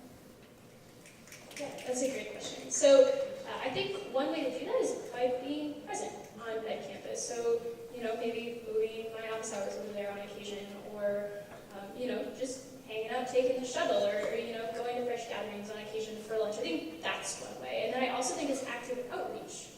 So making sure that we do have like a lot of groups kind of based out of South Campus. So making sure that our CSOs and our other student organizations that are over there feel connected to us by actively reaching out as well. I think the first step is listening to people that we already have access to, so that would be the senators that represent your school and your campus, and the organizations that are housed there, getting those leaders from those organizations to the table and talk. And I agree with Caitlin, it's a lot about being present as well. A lot of people kind of forget that it's down there, or it's too far to go. I ride the shuttle actually every Tuesday and Thursday with my girlfriend, because I love her. And so I go there. And the terribleness of those shuttles actually has inspired us as RHA to reevaluate our weekend shuttle, because we operate the weekend shuttle that goes down to Brentwood. So we actually created a task force to reevaluate our shuttle. So not just being there and going there, but also doing something active. And so in my position, I can't change your shuttles now, but they're terrible. And so they inspired me to change my shuttles. And so I hope to change your shuttles, because I don't want to have to keep riding those shuttles. I bet you don't either, so thank you. I think that one of the things I've had a lot of conversations about during the process of running and campaigning and talking more to students what they want to hear and see is that South Campus definitely feels underappreciated, which is unfortunate because that's where we get a lot of our students that are some of the most, I think, really dedicated to doing jobs that are really going to make a huge difference in the world, especially with healthcare and whatnot, right? And I love to see that. But I think that the way to really fix that is sort of make your senators more prominent. I actually had senators come and talk to me about certain things, right? So for example, the fact that nursing is way over capacity right now, I've been having conversations about that with people and then with administration and taking that to them.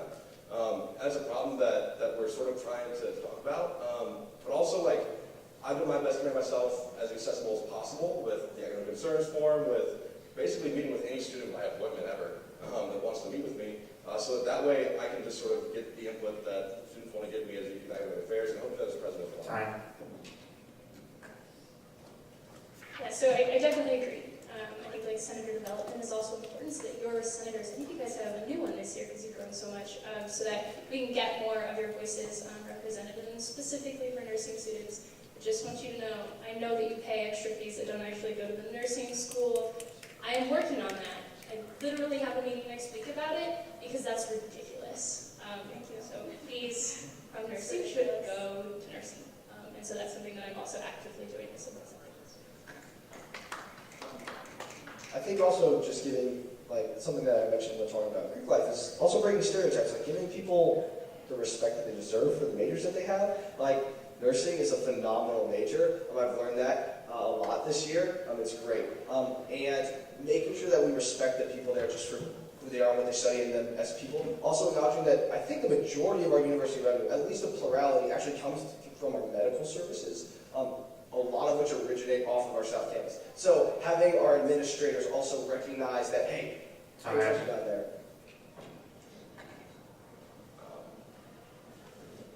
I don't really have much to rebut to, but I agree.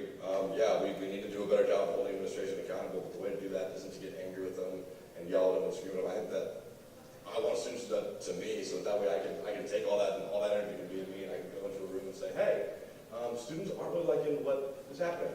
Because a lot of times students will say, here's a problem, and then I as a student will say, okay, how do we fix that? Sometimes students don't know the answer, but I want to make sure that students are part of also finding a solution, because that's not happening right now. So, that's all I got.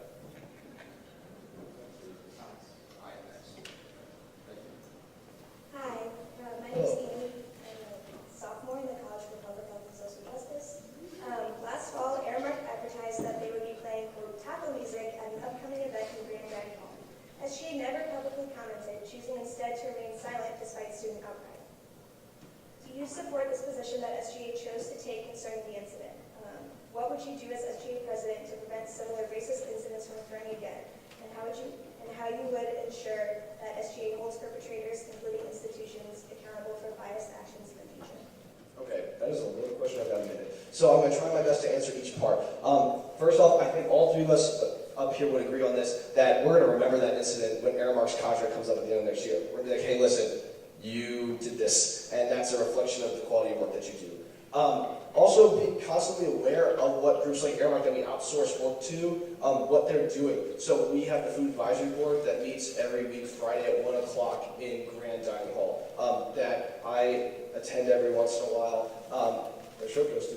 And Airmark is always there. And I remember the meeting right after that happened, and there was a whole lot of, I'm sorry. But like, we should have known about that before, and us as students called it out. So being a little bit more proactive is also extremely important. Making sure that since we know, a lot of what they said was, oh, that wasn't something that we ever knew in our generation. Well, one, that's not really a legitimate excuse, but two, we know, and so we should be able to correct them, and we should feel comfortable in a position of authority to correct them and say, hey, what you're doing is dumb, so don't do that because it's wrong, and then preventing it from occurring in the first place.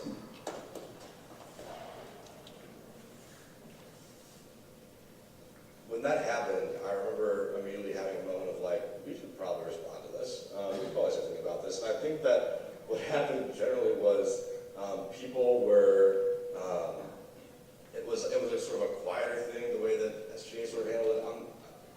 Looking back on it, I'm not comfortable with how he handled it. In the future, going forward, I would much rather have that be a situation where I don't think it does so much good to say everyone who would do that, everyone who's like okay with that is evil and X, Y, or Z. I think that maybe take the opportunity to build a bridge and say, hey, we can do better than this because you are coming from a place of ignorance and we can help you understand. Let's make it a learning moment for you because this is happening in classrooms to students right now all the time. And I'm hearing a lot about it. And so we're trying to make some sort of way for students to have their voices heard in that. And the students I talk to about it are not sitting there saying this professor should be fired or, put any sort of that sort of stuff. It's more like, I just want them to know that they hurt me and that they shouldn't talk like that. And so I think having Excellent question. So I think what's most frustrating for me is that wasn't the only time that Airmark messed up. And if SGA wasn't willing to call it out at the beginning, the second or third time was also probably a really good time to call that out. SGA is integral to making sure that students' voices are heard, and if we are not willing to stand up for injustices, even not from students, that's not okay. And so I think actively working, whether it's releasing something about it or really sitting down with the people, and making it kind of an educational opportunity, but we should know these things before they're even happening.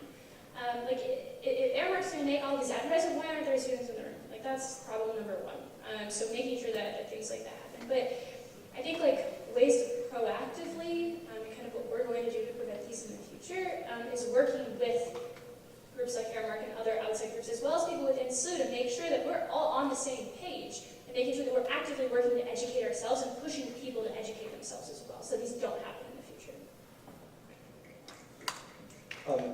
So just a moment ago, I actually picked up my phone because I was trying to scroll back in my Food Advisory Board group to see and remember exactly the conversations that we were having when this happened, and we were asking who did what and why did it happen and stuff like that. And I just remember I want to reflect against the first meeting after it happened again.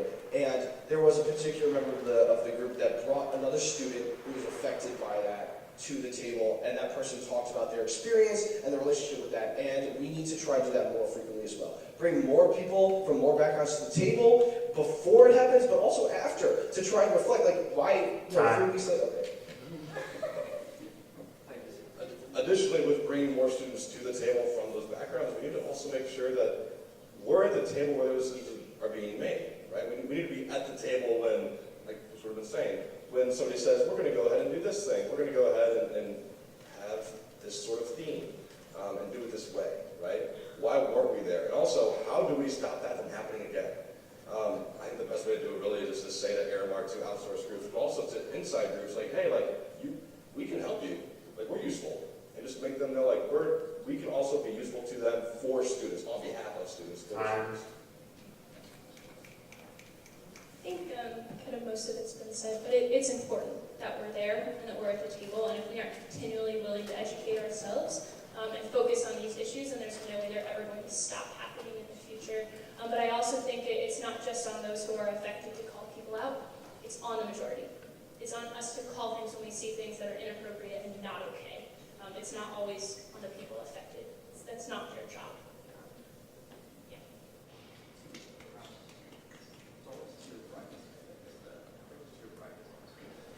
Hi, my name is Lakshmi. I'm a junior in the College of Public Health and Social Justice. Hey, so I think it's great that we're talking about the fee. We recognize that we need more money for our CSOs. We put it into place as a bill, and we're going to see whether or not it's enacted. But personally, I am a biostatistics major. It's in my nature to analyze every possibility and plan for what happens if either possibility doesn't work out. And I'm sure you guys are aware of that too. So as our future presidents, if the student activity fee isn't voted on, how are you going to make sure that CSOs are still supported? Caitlin, I think you mentioned the fact that because we don't have enough money, the reality is that some CSOs do have to get cut in funding, but also maybe cut in charter. No? Sorry, that was me. Okay. So just cut in funding. So like, how are you gonna, is it just gonna be, are we gonna have our normal set of hearings and appeal sessions and just CSOs not having enough money, or how are you gonna better support CSOs for the upcoming projects that we are hoping to pursue? Awesome question. As I said before, I'm not planning on it being raised. So helping students fundraise, making sure that they know how to sort of get their accounts in order, and not just being there to be a group that is supposed to just give money and that's it, but rather to actually say, oh cool, like you can't get all of your money from us. There are people in this city that want to give students money, right? You can direct like gifts and donors to student groups very easily. So it's just about, like I said, getting students in that room and saying, hey, like our group is doing good work. We want to make sure that this is happening. And talking to alumni that are particularly involved with that student group or have been before. I think that helping with fundraising and ideally not having to raise dues, but if you are going to use student activity fee, then yeah, use it to fundraise. Like I think as long as we can prove that will actually be helpful in fundraising. So in short, basically, if this doesn't get raised, like student groups, I think are going to continue to see what's currently happening, but ideally next year, regardless of if it does or not. This is a really good question. So one of the things that I've been working on this whole year is financial accountability. No VP of Finance has ever bothered to see what happens to the money after it's allocated, right? Some groups don't spend their money. Some groups overspend their money. I mean, there's a whole slew of problems here, right? So what I have done is work with the Student Wellness Center to make sure we're getting reports of where that money is going, as well as creating a reallocation policy. So we can move that money around because, just because you plan a budget in Europe doesn't mean everything's going to move exactly the same way you expect it to. So my committee and I have been working to identify where cuts can happen that will not hurt organizations and their ability to still be successful. So like some groups don't spend all their pretty money, and we're really going to be working closely with CSOs throughout this funding process to see where we can self-cut, right? Like, we may have been overinflating this cost, let's cut it ourselves, right? As well as also to be promoting collaboration. So how can our groups work together, even more so than they already are, because you guys do such a great job of working together, but how can we continue those connections and putting groups together? Because if you have two groups together, or like two events together, I guess that's what I would phrase it, then you cut printing in half, and things like that. But also just wanted to... So a lot of what my opponents have said have been great, I totally agree with.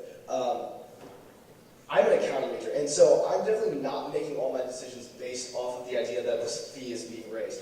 I am in favor of it, and I want to support it, and I encourage students to do it, but I will fully be able to operate as a president, and all my things will still be achievable if the fee is not raised, I'm not going to then all of a sudden be like, oh, well, I quit. Like, that would be ridiculous. And obviously, I'm prepared for that as well. A couple of things that I've been focusing a lot are assisting in fundraising and membership dues. Assisting in fundraising is incredibly important to me. As Connor was pointing out, there are people outside this university that have money, that are looking for places to put it, that they believe in, because they believe in groups they support. So I think that's extremely important to reach out to those people and those groups and to network strongly.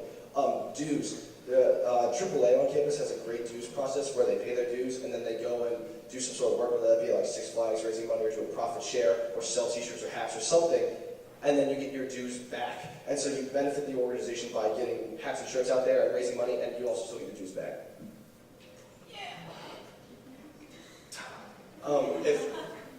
One thing I have to add to that is, if possible, I don't want to have to tell student orgs that they should be raising dues. It's not ideal. But I do think that by helping with fundraising, we might be able to actually really make something happen here. Because we haven't done it effectively in the past, so why not start it now? To finish my statement, just my firm commitment that medium and smaller size groups that are working to grow will continue to be supported, and that has always been my focus. I do take a little bit of issue with this notion of fundraising because we're charging students, so then we charge again. The point of the student activity fee is free events on campus. So I'm not going to charge you and then make you go buy something else as part of a fundraiser. I'm going to charge you again.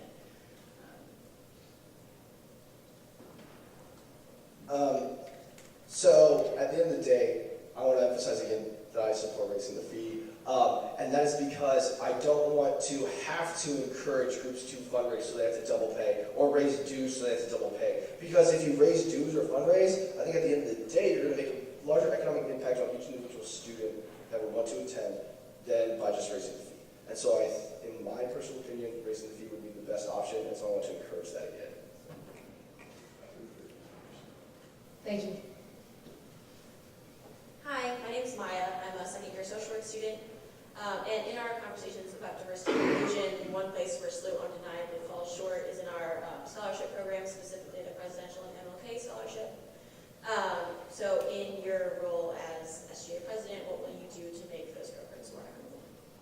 Yeah, so that's actually something that myself and my team have really been focusing on. I don't think that scholarships is just one person's job, right? So I'll be working with my Vice President of Academic Affairs, Diversity and Inclusion, all of these different people to help promote scholarships. And I really think that these changes within these programs comes from those scholars who are receiving it. So we actually have been working very closely with several people spearheading the changes to the Presidential and the MLK scholars to make them more accessible, to make sure that there's an actual rubric. So you can't get a 1 and a 4 in the same room, and you might never be actually interviewed by a student, just alumni, right? So it starts with working with current scholars to figure out how they feel that the program can grow, and then working to elevate and support their voices and make sure they can get into those groups and that they can accomplish exactly what they're working for, as well as a work to promote the accessibility of all of these scholarships for anyone working to apply to SLU. So I'm going to tie in something we talked about earlier, which is the clock tower reports. One of the clock tower reports, I made sure to look it up so I could cite it specifically, K-12 bridge program in the Normandy and Shaw districts. But I feel like we can stretch that even farther. We've talked about up here about how those aren't just checkpoints, and we say, those aren't just where we're going to stop. And so this is a good way we can exhibit that. Like maybe making sure that our MLK scholarships and our presidential scholarships are part of that program, or are taken to more schools in more areas. Obviously, those scholarships are presented to the wealthy private schools in the area. I went to one. I know that those scholarships are easily available to me. But why isn't it going to the inner city high schools, or the North County high schools, or the counties and schools in East St. Louis and in important parts of the entire nation? We should look towards other places, like we've talked about, including other places, the clock tower reports, trying to tie everything together and bring our mission together and try to bring these programs forward. In terms of reforming those programs, I have friends that are working on reforming that. One of the people who's reforming it internally within Presidential Scholars is on my committee, and I always get updates from her just to make sure, hey, is there anything you can do? Do you want me to help you out? But I want to make sure that they are self-advocating. That's what's important for me. And additionally, in terms of the bridge program, is the point of that accord to get students to come to SLU, or is it to make sure that students are prepared to maybe have better education further on? Do they need the scholarships here or elsewhere? And which one do we care about the student or do we care about SLU? Do we care about the person in our community who does not have the educational ability right now because they don't have the opportunities that we maybe had to do all these sort of things. That ACT prep by somebody who's trained in it. All of these things. Are we trying to say, yay, come to SLU because it's the best place for you? Or are we trying to say, hey, here's some opportunities, we want to help with you, and go where you'll succeed, right? To sit here and say we're going to be selfish and just say, oh, wow, yeah, you know, SLU's was important. I don't think that everything starts after the election. I don't think we have to wait until February 26th to make a difference on campus. So that's why myself and my team have already started. I'm not going to stand up here and tell you that I'm going to work on reforms to the MLK and the Presidential Scholars Program. I haven't already done the background work, already started working with the people, and already started that process. Will those conversations continue if I'm elected? Absolutely, because that's what we're committed to doing. But if you aren't willing to start now, you know, and these processes take time. You have to be willing to start even if you don't have the position. I'm actually a little surprised. I have to stand up here and defend. Obviously, I don't care. Like, obviously, I don't prioritize St. Louis University and giving these scholarships to those students to come here over where the student would be best. My little brother right now is a senior in high school, and he came to visit me here and stay with me, and I said, listen, man, here are the problems. This is why I'm not fit for you, okay? But making sure that that opportunity is there is part of that mission, in my opinion. Like, just because we give them the opportunity to earn the scholarship does not mean that I'm prioritizing St. Louis University over the person. They don't have to accept the scholarship. They might not get the scholarship. Making sure it's available.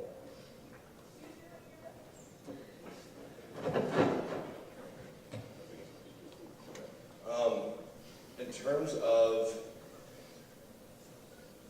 doing work right now and not waiting, like that's exactly what I'm doing. Literally, have been doing, trying to be doing since the beginning of last semester in academics. I've been trying to build a framework, trying to figure out, trying to get interested parties involved and stakeholders involved with this, and we're making progress now. And it took time to get there. I agree, it's a long process. But I've put in the work, and our team's put in work, and I want to keep on putting in the work. So in terms of those conversations continuing, I think they will with me as well. Yeah, thank you.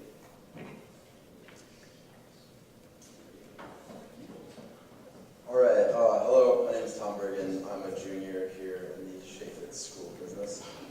My question is actually for Connor. So we've talked a lot about showing up today, and on the SGA mailer and website, your office hours are listed as 3:30 to 4:30 on Wednesdays at the CGC. I or someone I know has been in the CGC at this time for the past 5 weeks, and you have not been there once. This is not for myself, but for students who may not have any other knowledge of how to get in touch with you. How will you show up and get things done as president when you have not proven that you will show up in your current role as VP of Academic Affairs? Oh, yeah, I believe that I had changed that to live appointment. I apologize if that had not been changed. That's on me. I didn't check that. I hadn't scrolled through and seen that. I really do apologize. In terms of showing up in the future, I think that office hours are important, but you know, we talk about there's been a lot going on the past couple weeks, and this is not by any means an excuse in saying, oh wow, I don't care about SGA or anything. It's more, there are other things that I must do, and so because of that, I've said, okay, by appointment, because that's more accessible to more students anyway. But that was not changed, and I do apologize, and that's on me. Yeah, I'm sorry.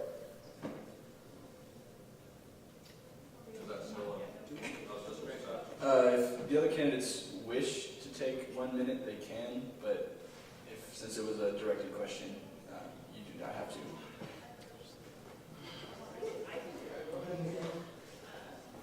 Showing up is important. I do think office hours are important.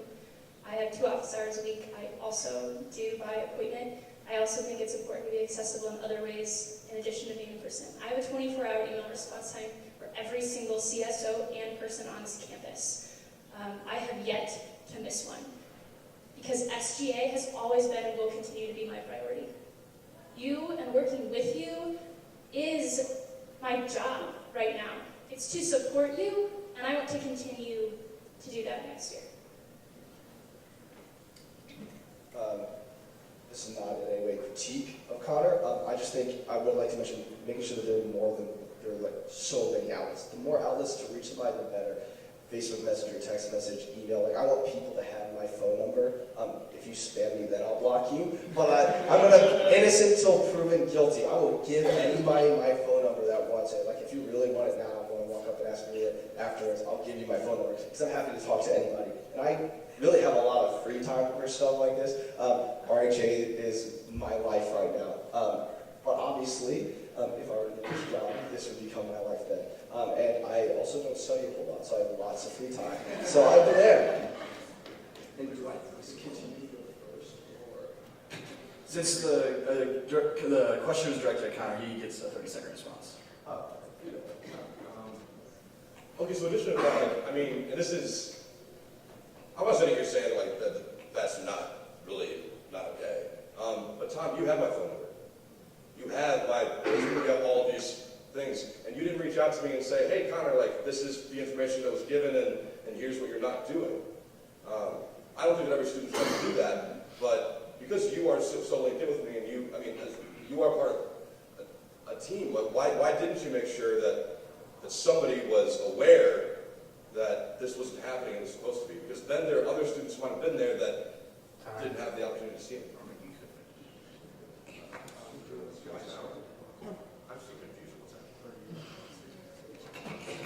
Are we in rebuttals right now? Is that what's happening? No, we're done with rebuttals, so we're going to go into our last question.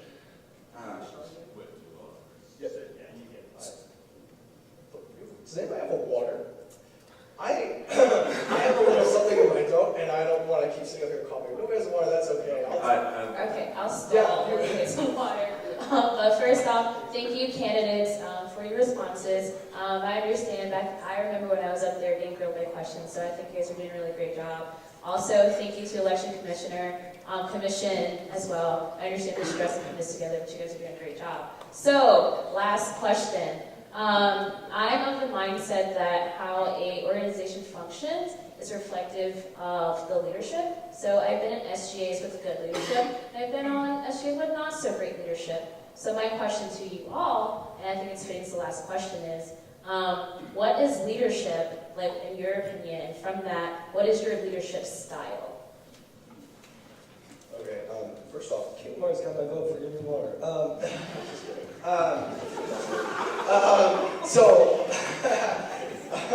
So my idea of leadership is, I don't know, there's lots of different definitions. I never really thought of a solid definition.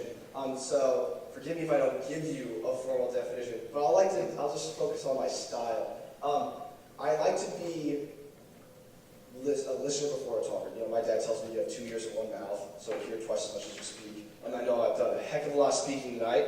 That's because I'm forced to. In RHA, when we do our work, I tend to let my vice presidents do most of the talking. I want to hear what they have to say, and I'll pay in my 2 cents when I feel like it's appropriate. But trusting people who are given authority in specific subjects or in specific fields is important in my leadership style. So my vice president for academic affairs will be my person for academic affairs. My opinion will be fully based upon the information they gave me, and I will hand the wheel to them, as I talked about earlier. Like, I'm willing to sit in the passenger seat and let other people drive, because there are other people who have the skills and leadership that I don't. For me, I think that leadership is all about an attitude of being a servant. That might sound cheesy and cliche, but the reason is it's true. I also think that for me, a big part of my leadership style is admitting ignorance and working from there. Getting into a room and figuring out, okay, what do we have in common? What don't I know? What am I not aware of? And how can we talk more about it? I think that you're absolutely right. The leadership is sort of, it guides what happens in an organization. This is not just any student organization. This is a student organization that's supposed to be governing the student body and speaking for the student body. In terms of leadership, I think that one of the biggest things I've heard about SGA and members of SGA that I've always tried to distance myself from and make sure that I'm called on if I can is condescension. This idea that we know better, that we're in charge, so you have to listen to us. I hate that. I'm a student leader, but also I'm 20 and I'm studying English and theology, and the career fair didn't really work out for me too well. So I'm going to say, well, there's a lot of people here, right? We have to be both. And I think it's important to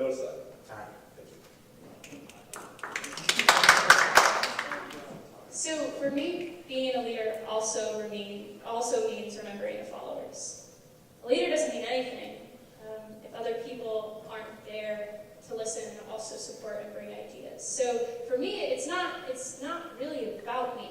It's about the people that I represent, the people that I have the honor to represent, and making sure that all of you feel like your voices are being heard. Because if you don't feel heard, I'm not doing my job. And I think in terms of how my leadership style works, very much about communication. Whether that be communication between executive board members, between senators, communication between committee reps, because they're also an integral part of SGA. Communication with as many students as I possibly can. That's important. We have to remember each other, and we have to be willing to communicate, able to communicate, and that's something that I pride myself in being able to do. Another important piece of being a leader is recognizing that sometimes the buck stops here, right? Like, if I'm elected president, that means I make the decision, and I own the decision, and I own the decisions of my executive board and of the Senate and of the body.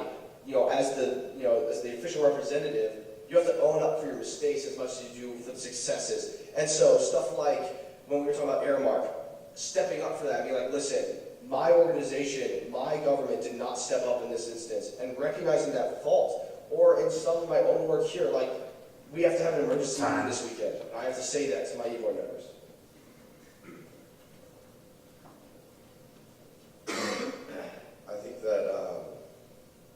I think that we stress at SLU that there's a certain kind of leader. It has to be strong and loud, kind of obnoxious, which I can get into sometimes. And the thing about that is, one of my favorite people in the world is Alex Miller, because he would stand up every Tuesday at our chapter and tell us that Labra was doing something. Wasn't on the e-board, and he wasn't, some big higher up in it yet, right? But he still made it important. And that's the kind of leader that I want to cultivate in SGA, within SGA, and within our student body. I think that's part of also being a leader of the student body.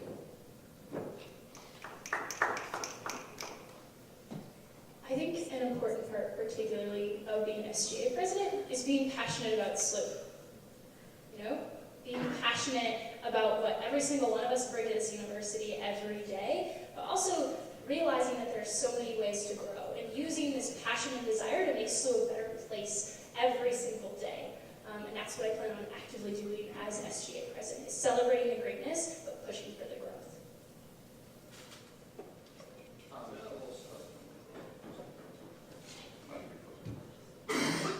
All right, now we will conclude with closing statements from each of the candidates. They will each get 2 minutes, and we'll go in the same order as we did opening statements. Thank you all for coming out tonight. I really appreciate everybody being here. Everybody who's watching, I love that students are getting educated and hopefully going to have an educated vote. I really do appreciate that. Additionally, I do want to make sure that, again, we sort of just focus and remember, maybe when you're reading platforms later on, or if you already have, maybe going back through them and just saying not only what are the goals, but what are the plans. All of my plans are up, right? I haven't held anything back, and I haven't tried to say, oh, well, now I'm going to mention this as sort of a, right? I'm not trying to be politically savvy up here. I'm just trying to be a guy who's working for students.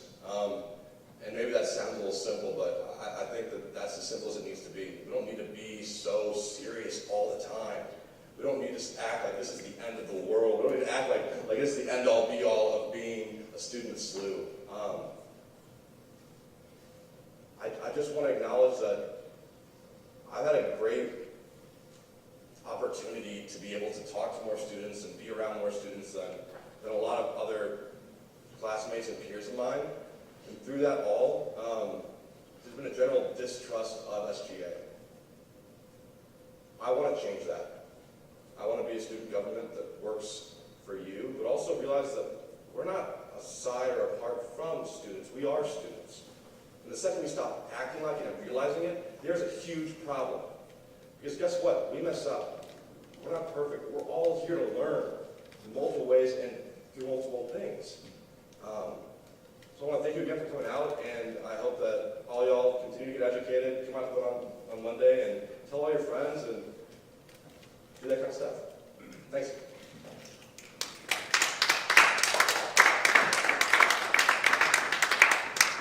The role of the SGA president is a few different things. First, it's supporting the vice presidents in the Senate and the committee representatives, and making sure that everyone has the resources they need to be successful, to not just do their constitutional job, but to go above and beyond and to work to make St. Louis University a better place. Second, and I think this is often forgotten, the role of the president is governing the CSOs and working and collaborating with the other governing bodies that we have on our university's campus. And one of the best, and I honestly think the most important way to begin doing that is by showing up. CSO events, fraternity and sorority events, university-wide events, that's how we get to know each other. That's how we get to hear each other's concerns and work together to improve the university. And that's something that I've committed myself to these past 3 years and will continue to do next year. You have to show up. You have to be present. And finally, the SGA president is about being in the room where only one student voice is present, where often it isn't student-focused. And that's my job, to make sure that every single administrator in every single room is focused on all of us. And so I kind of wanted to ask all of you tonight, who's going to remember you? Who's going to remember you way down the line, and your identities and the organizations that you're a part of, and what you do every single day to contribute and make St. Louis University a better place? Who will remember you? I've actively striven over the past 3 years to do just that, and to make SGA and St. Louis University a better place to be. And my team and I, we're ready. We've already started, and we'll be spending next year fighting for all of you.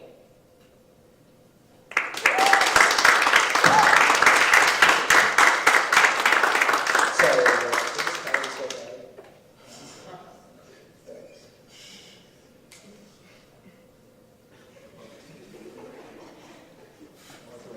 Sorry, I feel like I have a hair in the back of my throat. It's kind of miserable. I'm just going to set this right here now. All right, cool. So I want to thank all of you for coming. It's been a fun 2 hours, but 2 hours is not enough time, let alone the 2 minutes we got to answer any questions that anybody asked. Like 2 minutes is not justifiably any amount of time to talk about anything that we've talked about. We've talked about some things that are so incredibly important that they've been talked about for literal decades and literal centuries. And it's kind of ridiculous if we were to stand here and say that, oh, this is my answer in 2 minutes, and this is all I've got to say, and don't talk to me about it, or maybe my debate's over, so my job's done, I don't need to answer any more questions. Please reach out to me.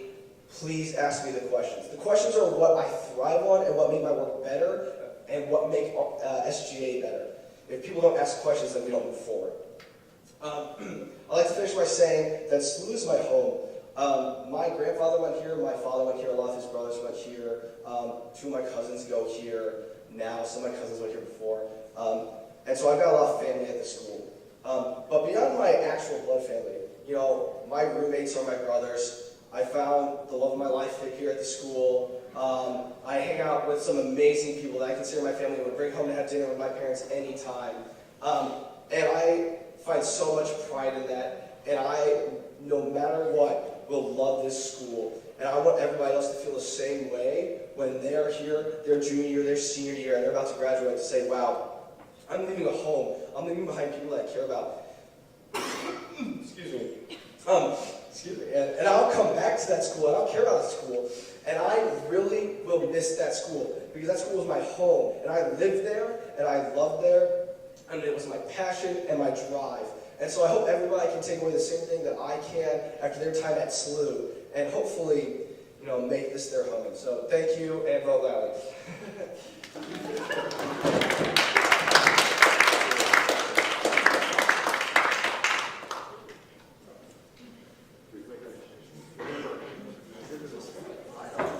Well, before y'all go, we thank y'all for coming out tonight. We thank the candidates for taking 2 hours to sit and answer questions. We had a lot of questions that we were not able to get to, and so what we're going to do is tonight we'll send all those questions that went unanswered to the candidates, and if they want to answer them, that is their choice, and they will release them on whatever media platform that they so choose. So I encourage you to reach out to them on whatever way you want, and try and get answers to those questions that might not have been asked. So thank y'all for coming out, and have a good night.